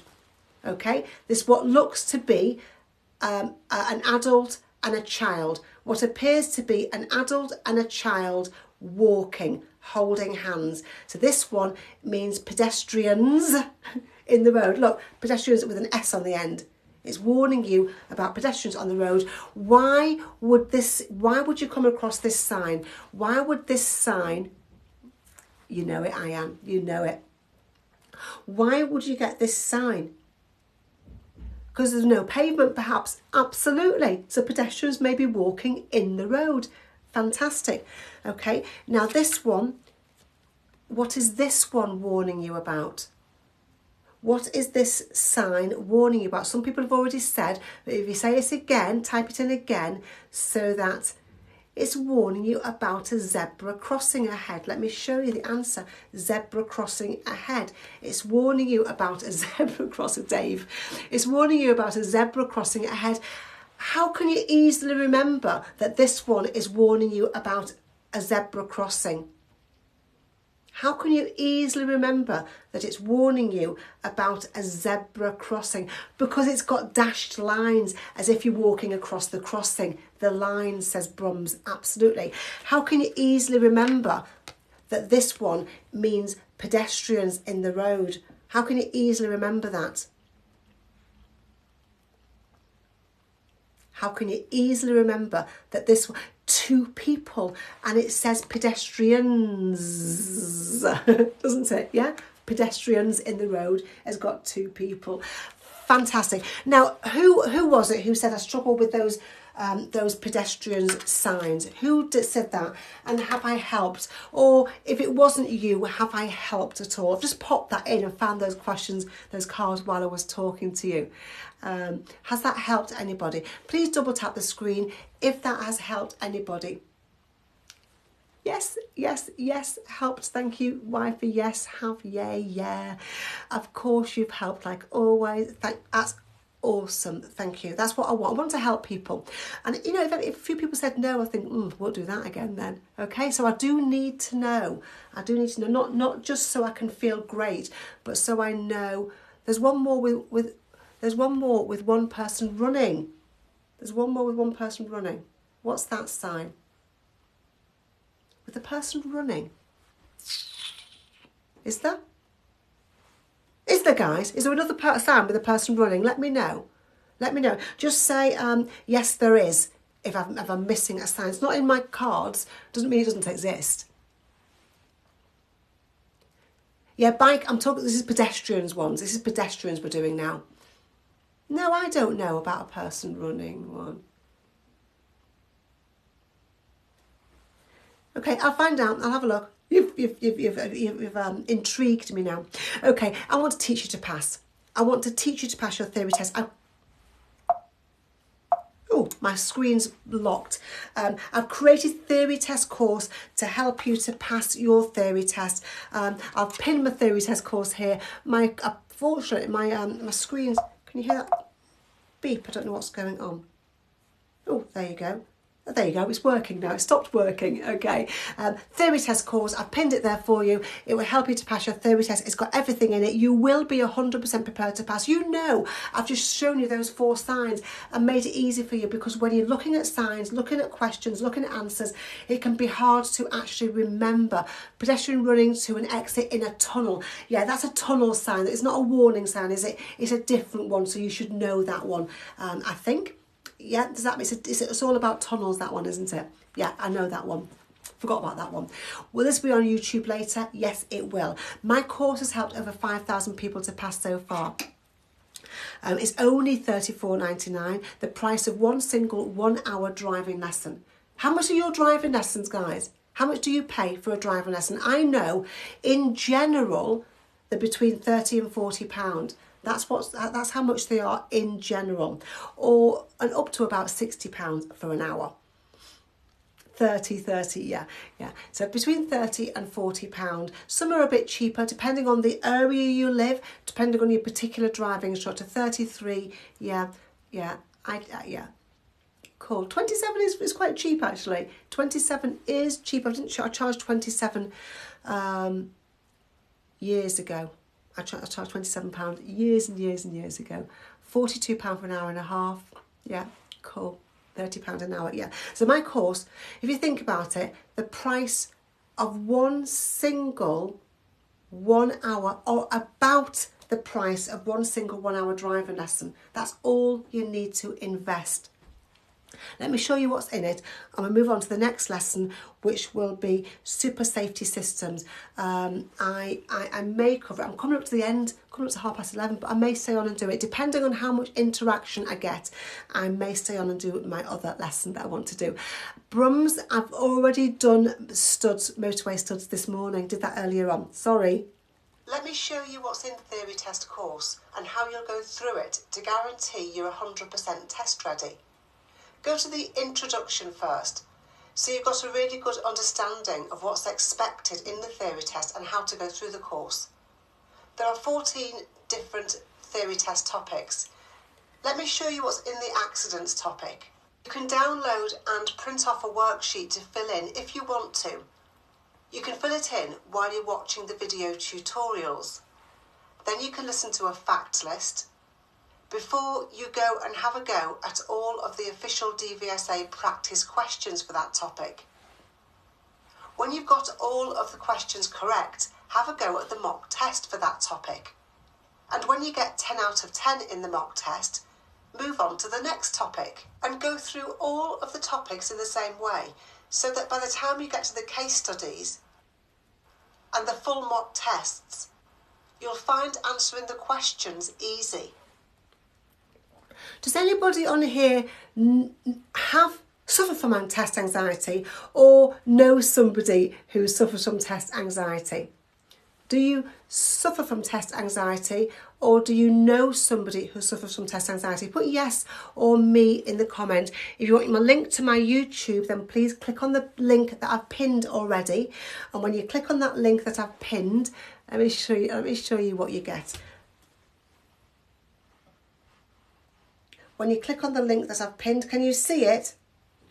When you click on the link that I've pinned, you will see these three options. The top one says theory test course. The middle one says theory gift voucher. And the bottom one says YouTube subscribe. So if you want to subscribe to my YouTube channel, then click on the, you might just see a gold link like that one there. You might just see a gold link like that. Okay, click on that and you can sign up for my course. Click on that, you can subscribe to my YouTube channel. Okay. FJR, block this person. What's that person doing? So if you suffer from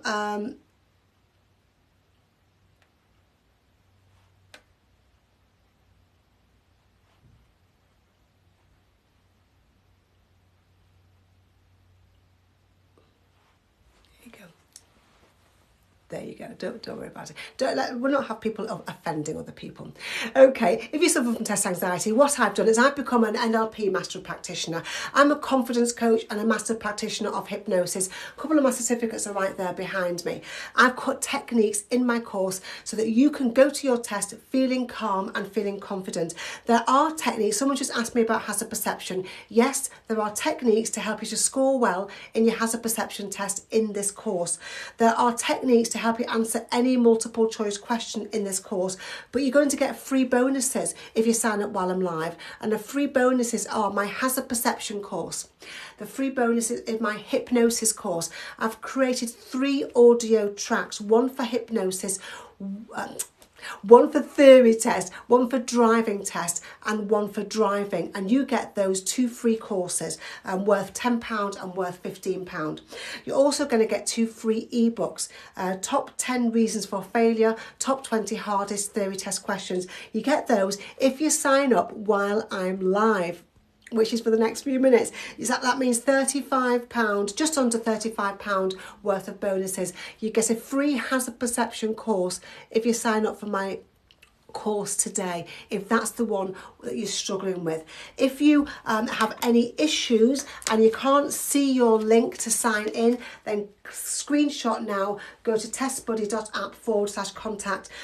If you're asking me technical stuff while I'm delivering a live lesson, I cannot help you at all. You need to go and ask for help. You need to email for help, but I can't be answering. I can't help you anyway. I don't know how to help you, but please go to my tech team who will help you if you have an issue. You only pay once for the course. You use it for as long as you need it. Some people take a week to go through it. Some people take 6 weeks to go through it. Some people will take 3 months to go through it. It's entirely up to you. But you will really quickly see and hear how you'll pass when you sign up, as soon as you start to use it. I have more lessons today. Yes, I do. People that have used my course. Who on here is using my course? Just put a comment in if you are using my course and you're finding it useful. Just put I hope the questions aren't too bad today. Keep putting it. So Maricha, Ayan, Simply, Brums, all people on here, Cuckoo, Priya, not yet, but you will when you get paid. Awesome. Ikarim, awesome. Jordan, Jordan, you'll get it if you failed. Kira, me, it's brilliant. Ayan, it's not useful, it's really useful. I read the first bit then thought, it's really useful and it's successful. So lots and lots of people using this course. I just want you to know, if you're not using it, how it will help you. I promise you it will help. Carla May Smith said, I passed my theory 6th time after buying your course on the 19th of September. Thank you so much. Fox Paper Scissors says, hi Annie, I passed my test yesterday after a failed 13 attempts and through your course I passed. This lady sent me a photograph of her with her pass certificate. Oh, it's so lovely. I've saved it. She said, I passed after I purchased your theory test course a week ago after trying to pass for over 10 years. After trying to pass for over 10 years, I passed within just a week of learning with you. This course will help you. You know it can. The app that you're using has only got questions and answers. It doesn't teach you, and I teach you. Now it's time to ask Annie, and somebody has asked me, I'm running out of time. Somebody has asked me, can I go over arm signals? Sarah, awesome. Fantastic. Well on your way to passing your theory test. Okay, you will get through it, I promise you. Keep watching these lives though. Keep watching me. Someone's asked me, a couple of people have popped on and said, can you go over arm signals? It's not what I wanted to do today. I did them yesterday. But who wants me to go over arm signals right now? But I'll do them very, very quickly. Who wants me to do that really? Oh, Rama, awesome.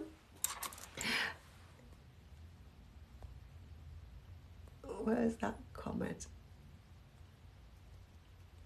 Who wants me to go over arm signals? Just put a yes if you do and no if you don't, because you might have seen them and you might be really, really clear about them. I want a certain number of people who need me to do that.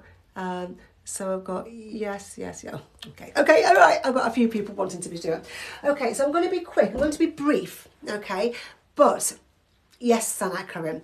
I'm going to be brief. First of all, there are 3 arm signals you need to know. Say that out loud. There are 3 I need to know. But in a theory test, there will be 4 options because it's multiple choice and there are always 4 options.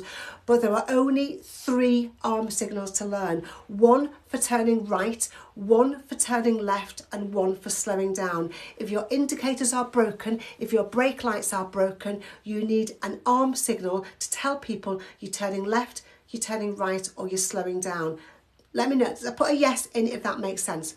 Just put yes in if that makes sense. There are 3 because people are always asking me, what about the 4th one? They're always asking me, and there aren't 4, there are 3. There's 4 options in your theory test because there's always 4 options in the multiple choice. Fantastic. Now, first of all, imagine you're riding a bike. Next thing is, you're always going to use your right arm. Always, because it's the only arm you can get out of your car window. Does that make sense? It has to be your right arm because you can't put your left arm out of the window. You've got a chair next to you. You've got your passenger seat next to you. Your arm's not that long. It's always going to be your right arm. Does that make sense? Yes, it does. Fantastic. Do this with me. Do this with me. To turn right is the easiest one. Just put your arm out the window. Do it and put a D for done when you've done that. To turn right, you just put your arm out of the window. What could be easier? I'm going right Just like if you're on a bicycle, you put your right arm out. Done, fantastic. If you're going left, you can't put your left arm out of the window. So what you do is you put your right arm out of the window, same arm, but you do circles, forward circles, as if you're trying to point over, towards the other side of the car. Big forward circles for left. Put D for done, or right circles for left, or something. Yeah? Forward circles for left. Fantastic. D for done. Fantastic. Okay. Super, super easy, isn't it? Now, you've learned 2 of them. There's only 1 more to learn. You've learned 2. There's only 1 more to learn. And this one, again, is super, super easy. This one, Sana Karim, this one is slowing down. If your brake lights aren't working, you need to tell people that you're slowing down. Okay, slowing down, up and down. Put your arm out the window, go up and down. Put your arm up and down for slowing down. Slowing down is up and down. Say the words out loud. Up and down is slowing down. Say the words out loud. Do it. And then put D, up and down, slowing down. Awesome. Now, what do people get mixed up with? People always get right correct. People tend to get up and down, slowing down correct. People get mixed up with left, circles for left, as if you're getting that right arm and trying to point it all the way over towards the other side of the car. So circles for left. Has that helped? Oh, has that helped? Circles for left. Absolutely fantastic. Brilliant. Okay, so it's all in this course. Everything you need to know is in this course. It's only $34.99. It's only the price of one single 1 hour driving lesson. Don't forget to subscribe, to sign up, click on that link. You know I can help you to pass, don't you? You know I've just helped you learn the arm signals super easily. You know I've helped you learn about lines on the road super easily. You know that I can help you to pass your theory test super easily. What I'm going to have to do now, I'm going to go now. I said I was going to do another lesson. I've done arm signals, but what I will do is I'm going to come on tonight. I'm going to go over some questions as normal this afternoon. Actually, no, tonight I'm going out. I'm going out for a meal tonight. I can't do that tonight. Shall I just stay on? Shall I stay on for another few minutes? I'll stay on for another few minutes. I will stay on for another few minutes. Okay. So I'm not going to cover that right now. I'm going to go ahead to my next thing I wanted to share today, which is super safety systems. I'm going to share super safety systems with you. I really wanted to cover that today with you, and I can't do it tonight because I'm going out for a meal. Okay, so super safety systems. There's 2 that you need to know about. Can I have your phone? What's a funny question? There's 2 you need to know about. First of all, you've got ABS, and then you've got ESC. If you can't see properly, swipe your screen to the right. ABS, anti-lock braking system, and ESC, electronic stability control. They are both safety features in your car. It's a pleasure. It's both safety features in your car. Let's talk about ABS first. ABS is anti-lock braking system.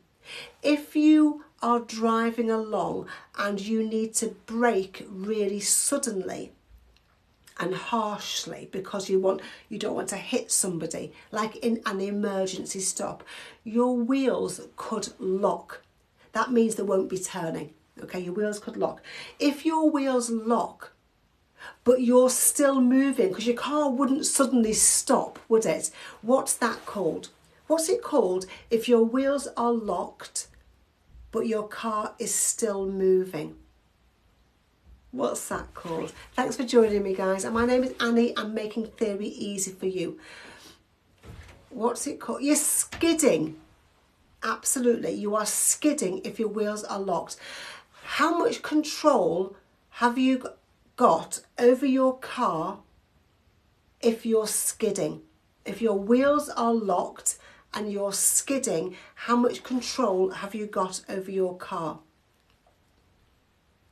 None. Absolutely. You haven't got control. You're just skidding out of control. Very little to none, absolutely. Okay, I will enjoy my meal, thank you. Meeting my gorgeous brother. Okay, so what anti-lock braking system does is it detects when your wheels are about to lock. Anti-lock braking system knows if your wheels are about to lock and it stops them from locking. Pretty awesome really, isn't it? It stops them from locking. How it does that is by putting your brakes off and on again hundreds of times. So your brake goes off, on and off hundreds of times. You've still got your foot on the foot pedal and you might feel like a under your foot pedal. It'll feel a bit strange for a second or two, okay? But anti-lock braking system stops your wheels from locking. Like I said, you will feel the brake pedal pulsing. Keep your foot firmly on the foot brake because the ABS is doing the job for you. And because you're not skidding, you can brake and steer. You can remember that if you think of ABS, to imagine it stands for allows braking and steering. Because they will ask you in your theory test, can you still steer while ABS is activating you? Well, yeah, I can. You never knew this, you know it now. ABS, anti-lock braking system. Harry Mitchell's, awesome. Okay, that's ABS. Now there's a newer, a different and a newer system in your car, in cars. So newer cars have got this. They've got something called electronic stability control. Electronic stability control is different to ABS, but it is another safety system. Jen Mains, awesome, and thank you for letting me know. ABS will be activated, go back to ABS. ABS will be activated when your wheels are about to lock and it will stop your wheels from locking. ESC is different. It detects a loss of stability. Now look at this slide, I'll show you what I mean. This is really, really important that you look. This took me ages to make this slide, believe it or not. I'll have to what to think about what to put in it. What I put in this slide is a really curvy road. And what you would need to do if you were driving on this road, obviously you would need to steer around the bend, wouldn't you? And when you steer around the bend, you would expect your car to start. You'd expect your car to start going, wouldn't you? Yeah, does that make sense? You would steer, you'd expect your car to start going around the bend. Look at this slide. You can see that I have steered. Look at the wheels. You can see the steering has been turned, the wheels have turned, but the car is going in a straight line. The car is not following where the wheels are going. That's bad, isn't it? If you steer that way, but your car keeps going straight, that's bad. Yeah? You've lost control. Yeah? Does that make sense, guys? I need some yeses. I need to know you're with me. I need to know you're with me. Basically, you have steered, but your car, and your wheels are turned, but your car hasn't turned. Yeah, fantastic. So, what ESC does, it knows that is happening. ESC knows what steering you've put on and knows what direction your car is going in. So it will correct it. What ESC will do is it will put the different amounts of braking onto different wheels of your car. So ESC might put, for example, a bit of steering on this wheel, a bit more steering on that wheel, a lot of steering on that wheel, and look, braking, I mean to say braking, a bit of braking on this wheel, braking, a lot more braking on that wheel, no braking at all on that wheel, and loads of braking on that wheel. So ESC will put different amounts of braking on different wheels to bring your car back under control. When that's happening, that light will come on your dashboard. It'll only take a couple of seconds. It'll only take a couple of seconds, okay? That will happen. When it's happening, when ESC is helping you, that light will come on your dashboard. If that light stays on your dashboard, there's a problem with your ESC system. You need to go and get your ESC, go to a garage and get it fixed. Anti-lock braking system and electronic stability control both use wheel speed sensors.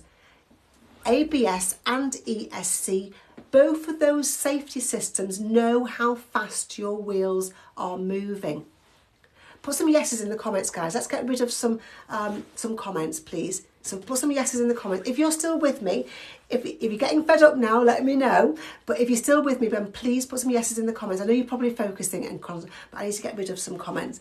Awesome, fantastic. Yeah, brilliant. Okay. Oh, ESC and thank you so much. ESC and ABS, both systems know how fast your wheels are moving. But ESC also has steering angle sensors. ESC knows what steering you put onto your wheels. Does that make sense? The questions you'll get asked are easy. The questions you'll be asked in your theory test will be simple. So long as you've got a bit of it, I know you're listening, Seleka, I know. So long as you've got a bit of an understanding, just making a song to remember. Okay, so what you need to know, I want you to have an idea that they're both safety systems, and and I want you to know what happens when that light comes on the car, when you're driving it, that light will come on the dashboard. I want you to know why. Priya, that's a relief for me. Thank you for letting me know. Yay. Okay, so what does it mean if the ESC indicator lamp lights up while you're driving? Now, at least now you've got a bit of an idea what ESC actually means, haven't you? I have, because I didn't know what it was. When this question appeared in the theory test as a new question, I thought, well, what the heck is that?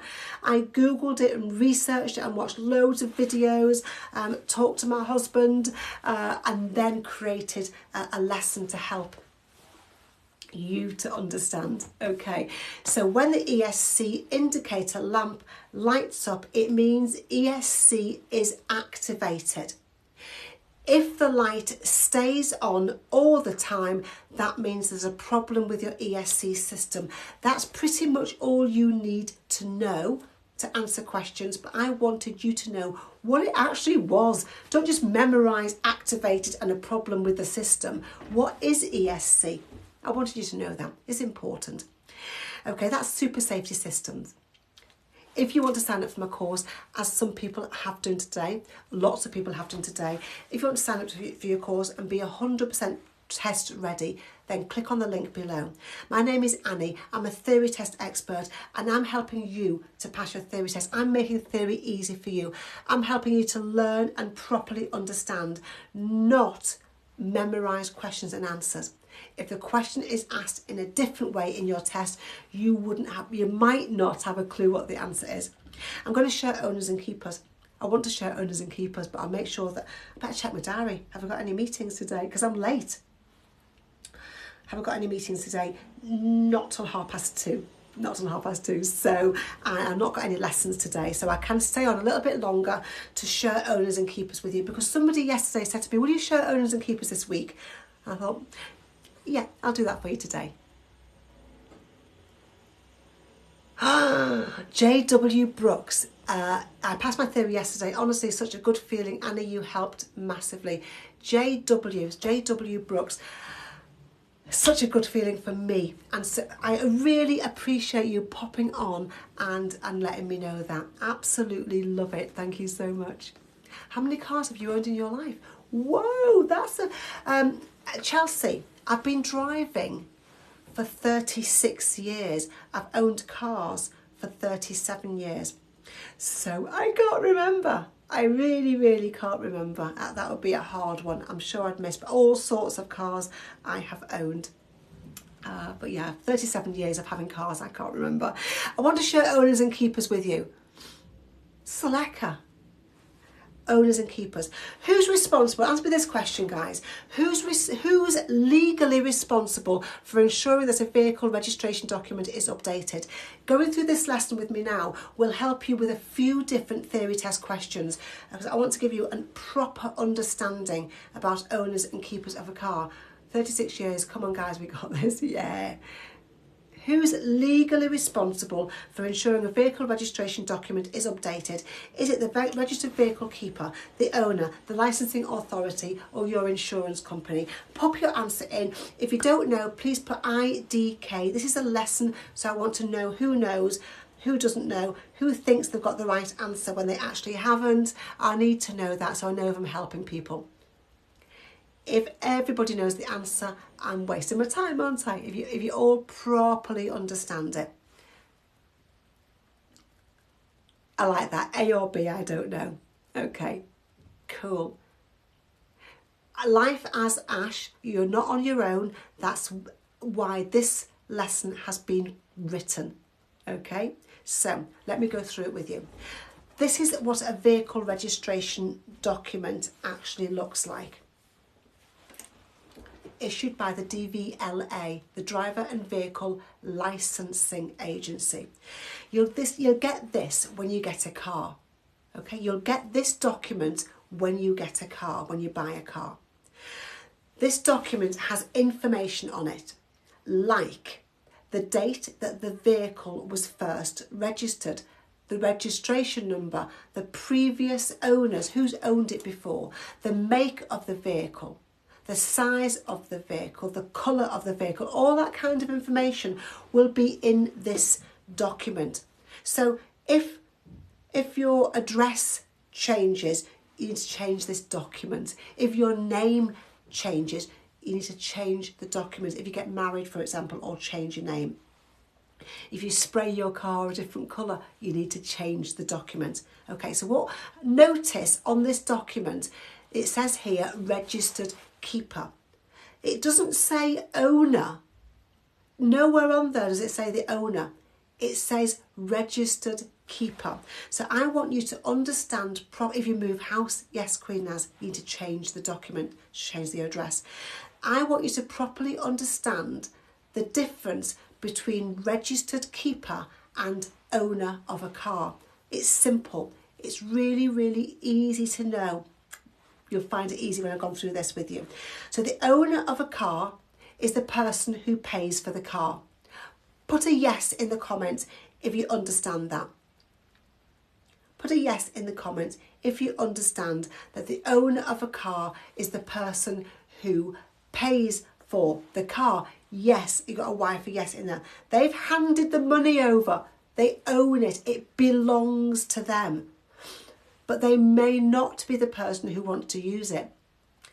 The owner, the registered keeper of a car, is the person who uses or who keeps the car at their house. They're the ones that are using it. They're the ones that are keeping it. Okay, it's two different people, possibly two different people. One's the owner, one's the registered keeper. The registered keeper is not necessarily the legal owner of the car. Let me explain what I mean by that.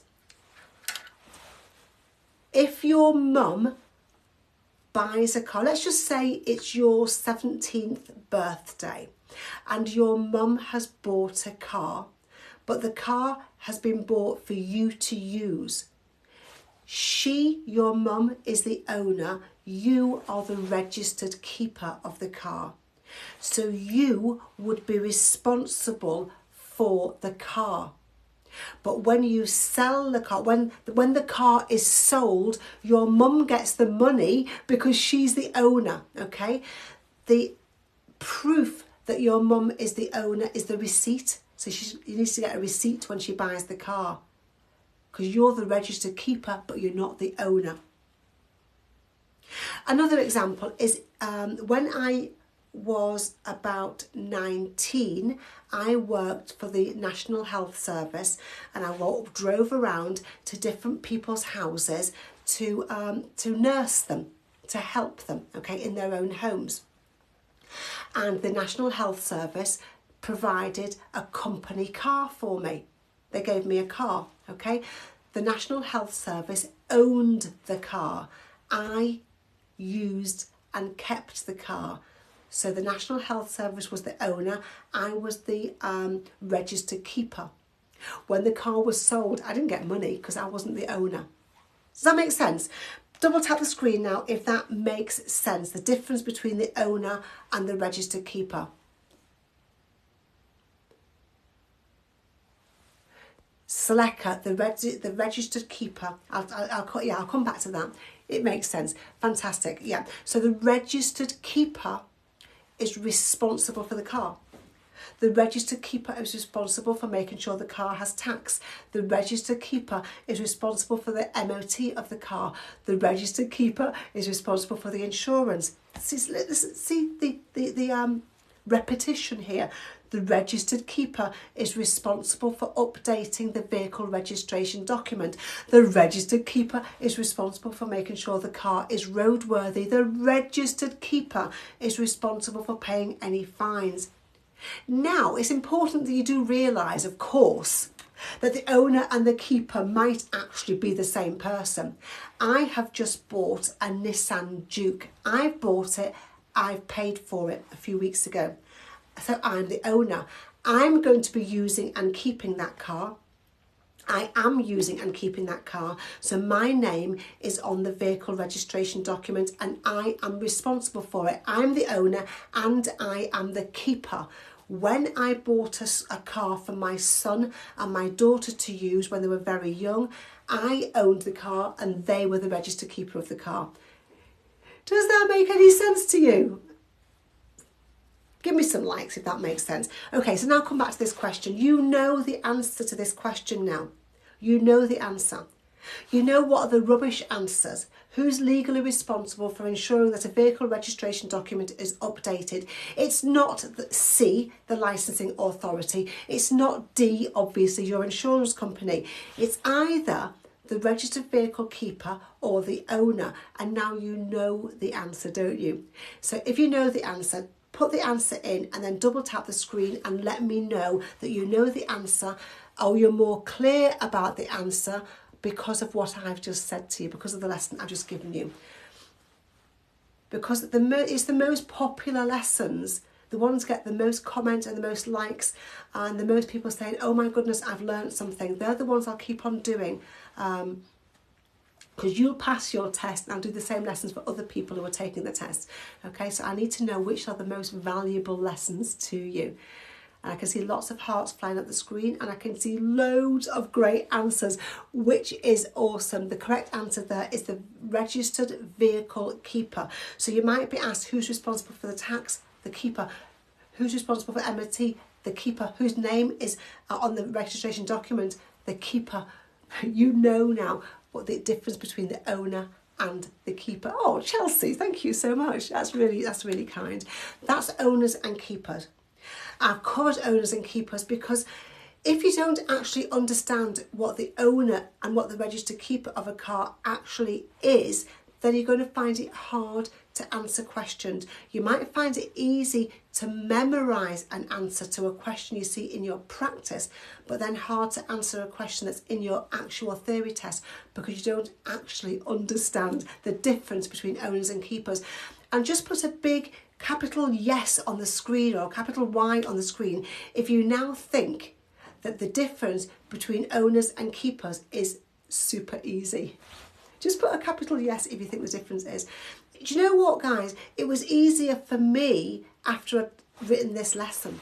It was easier for me because it sort of gave me a little tiny bits of thought here and there. And then when you think about it, the owner pays for it. That's all. The owner pays for it. The keeper keeps it. Owner owns it, keeper keeps it. Yes, awesome. Fantastic. I've covered that because I'm going to have to go by 12 o'clock. Okay, I'm supposed to be till 11:30, but I wanted to share this with you today.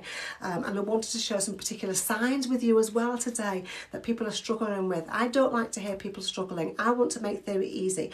I want to change this pass rate. I want to change the fact that 53% of people are failing their theory test.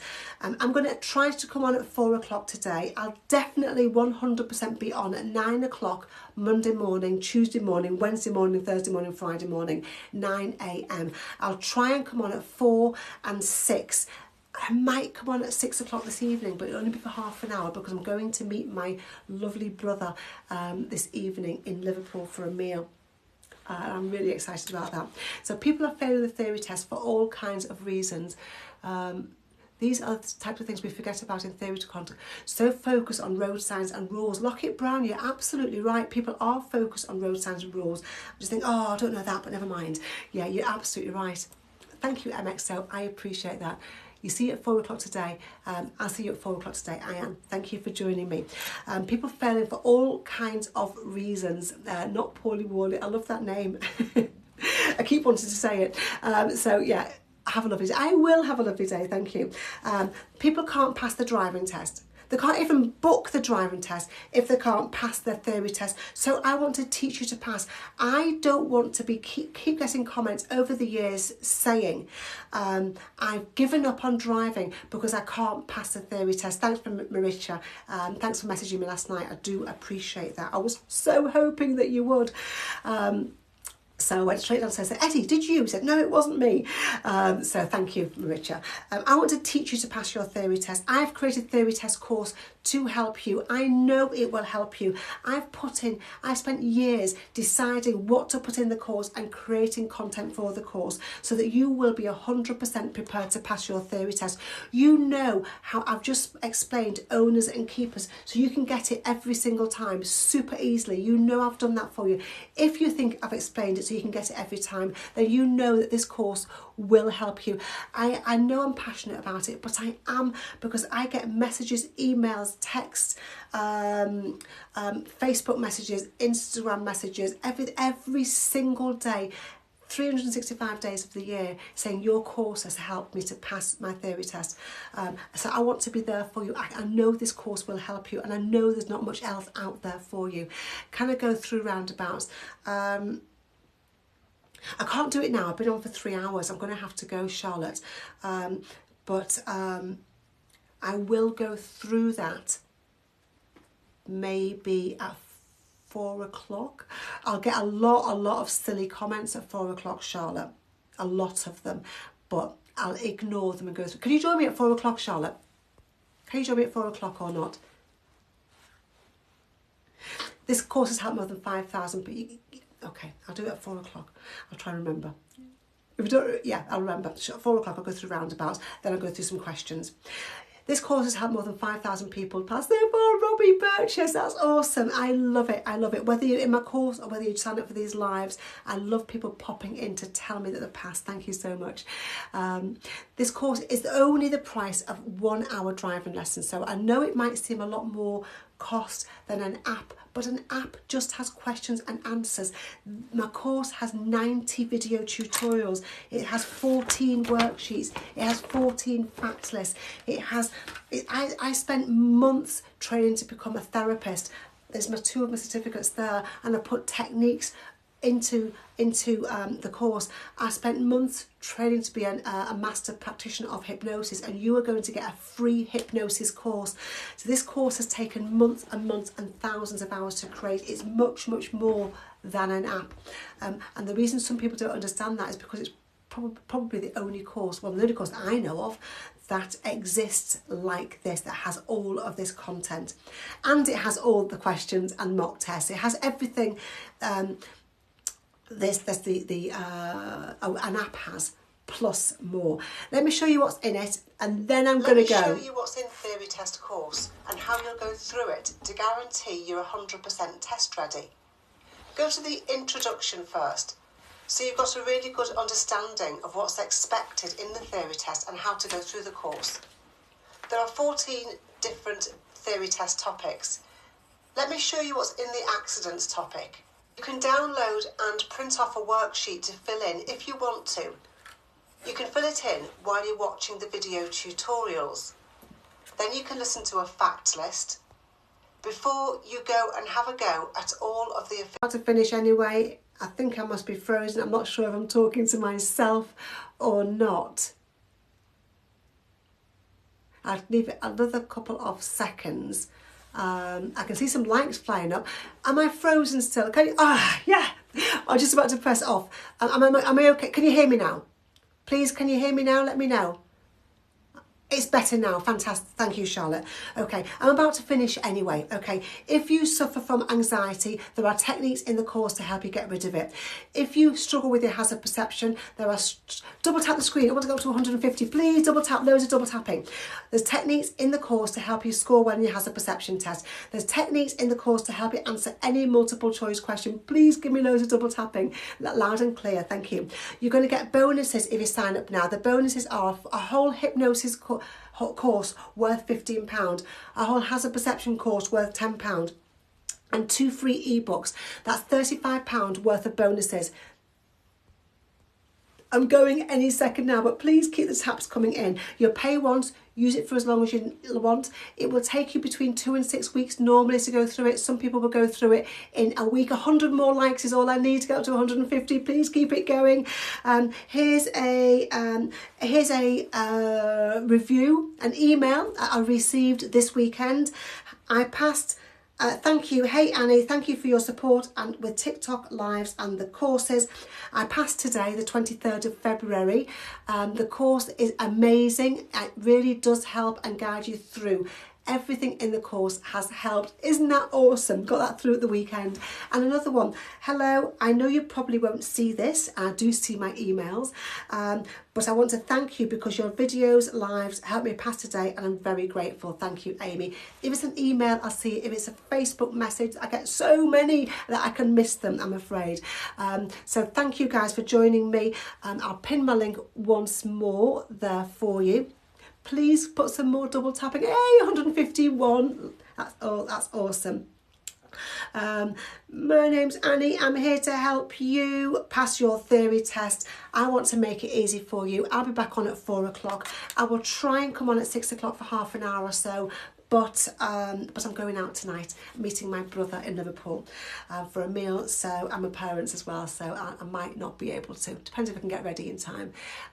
Priya, thank you for letting me know that you managed to get on. I appreciate that because I do have a little bit of a niggle, a bit of a worry if people are struggling. Have a good day, guys, and I'll see you again soon. Thanks so much for joining me. I really, really appreciate it.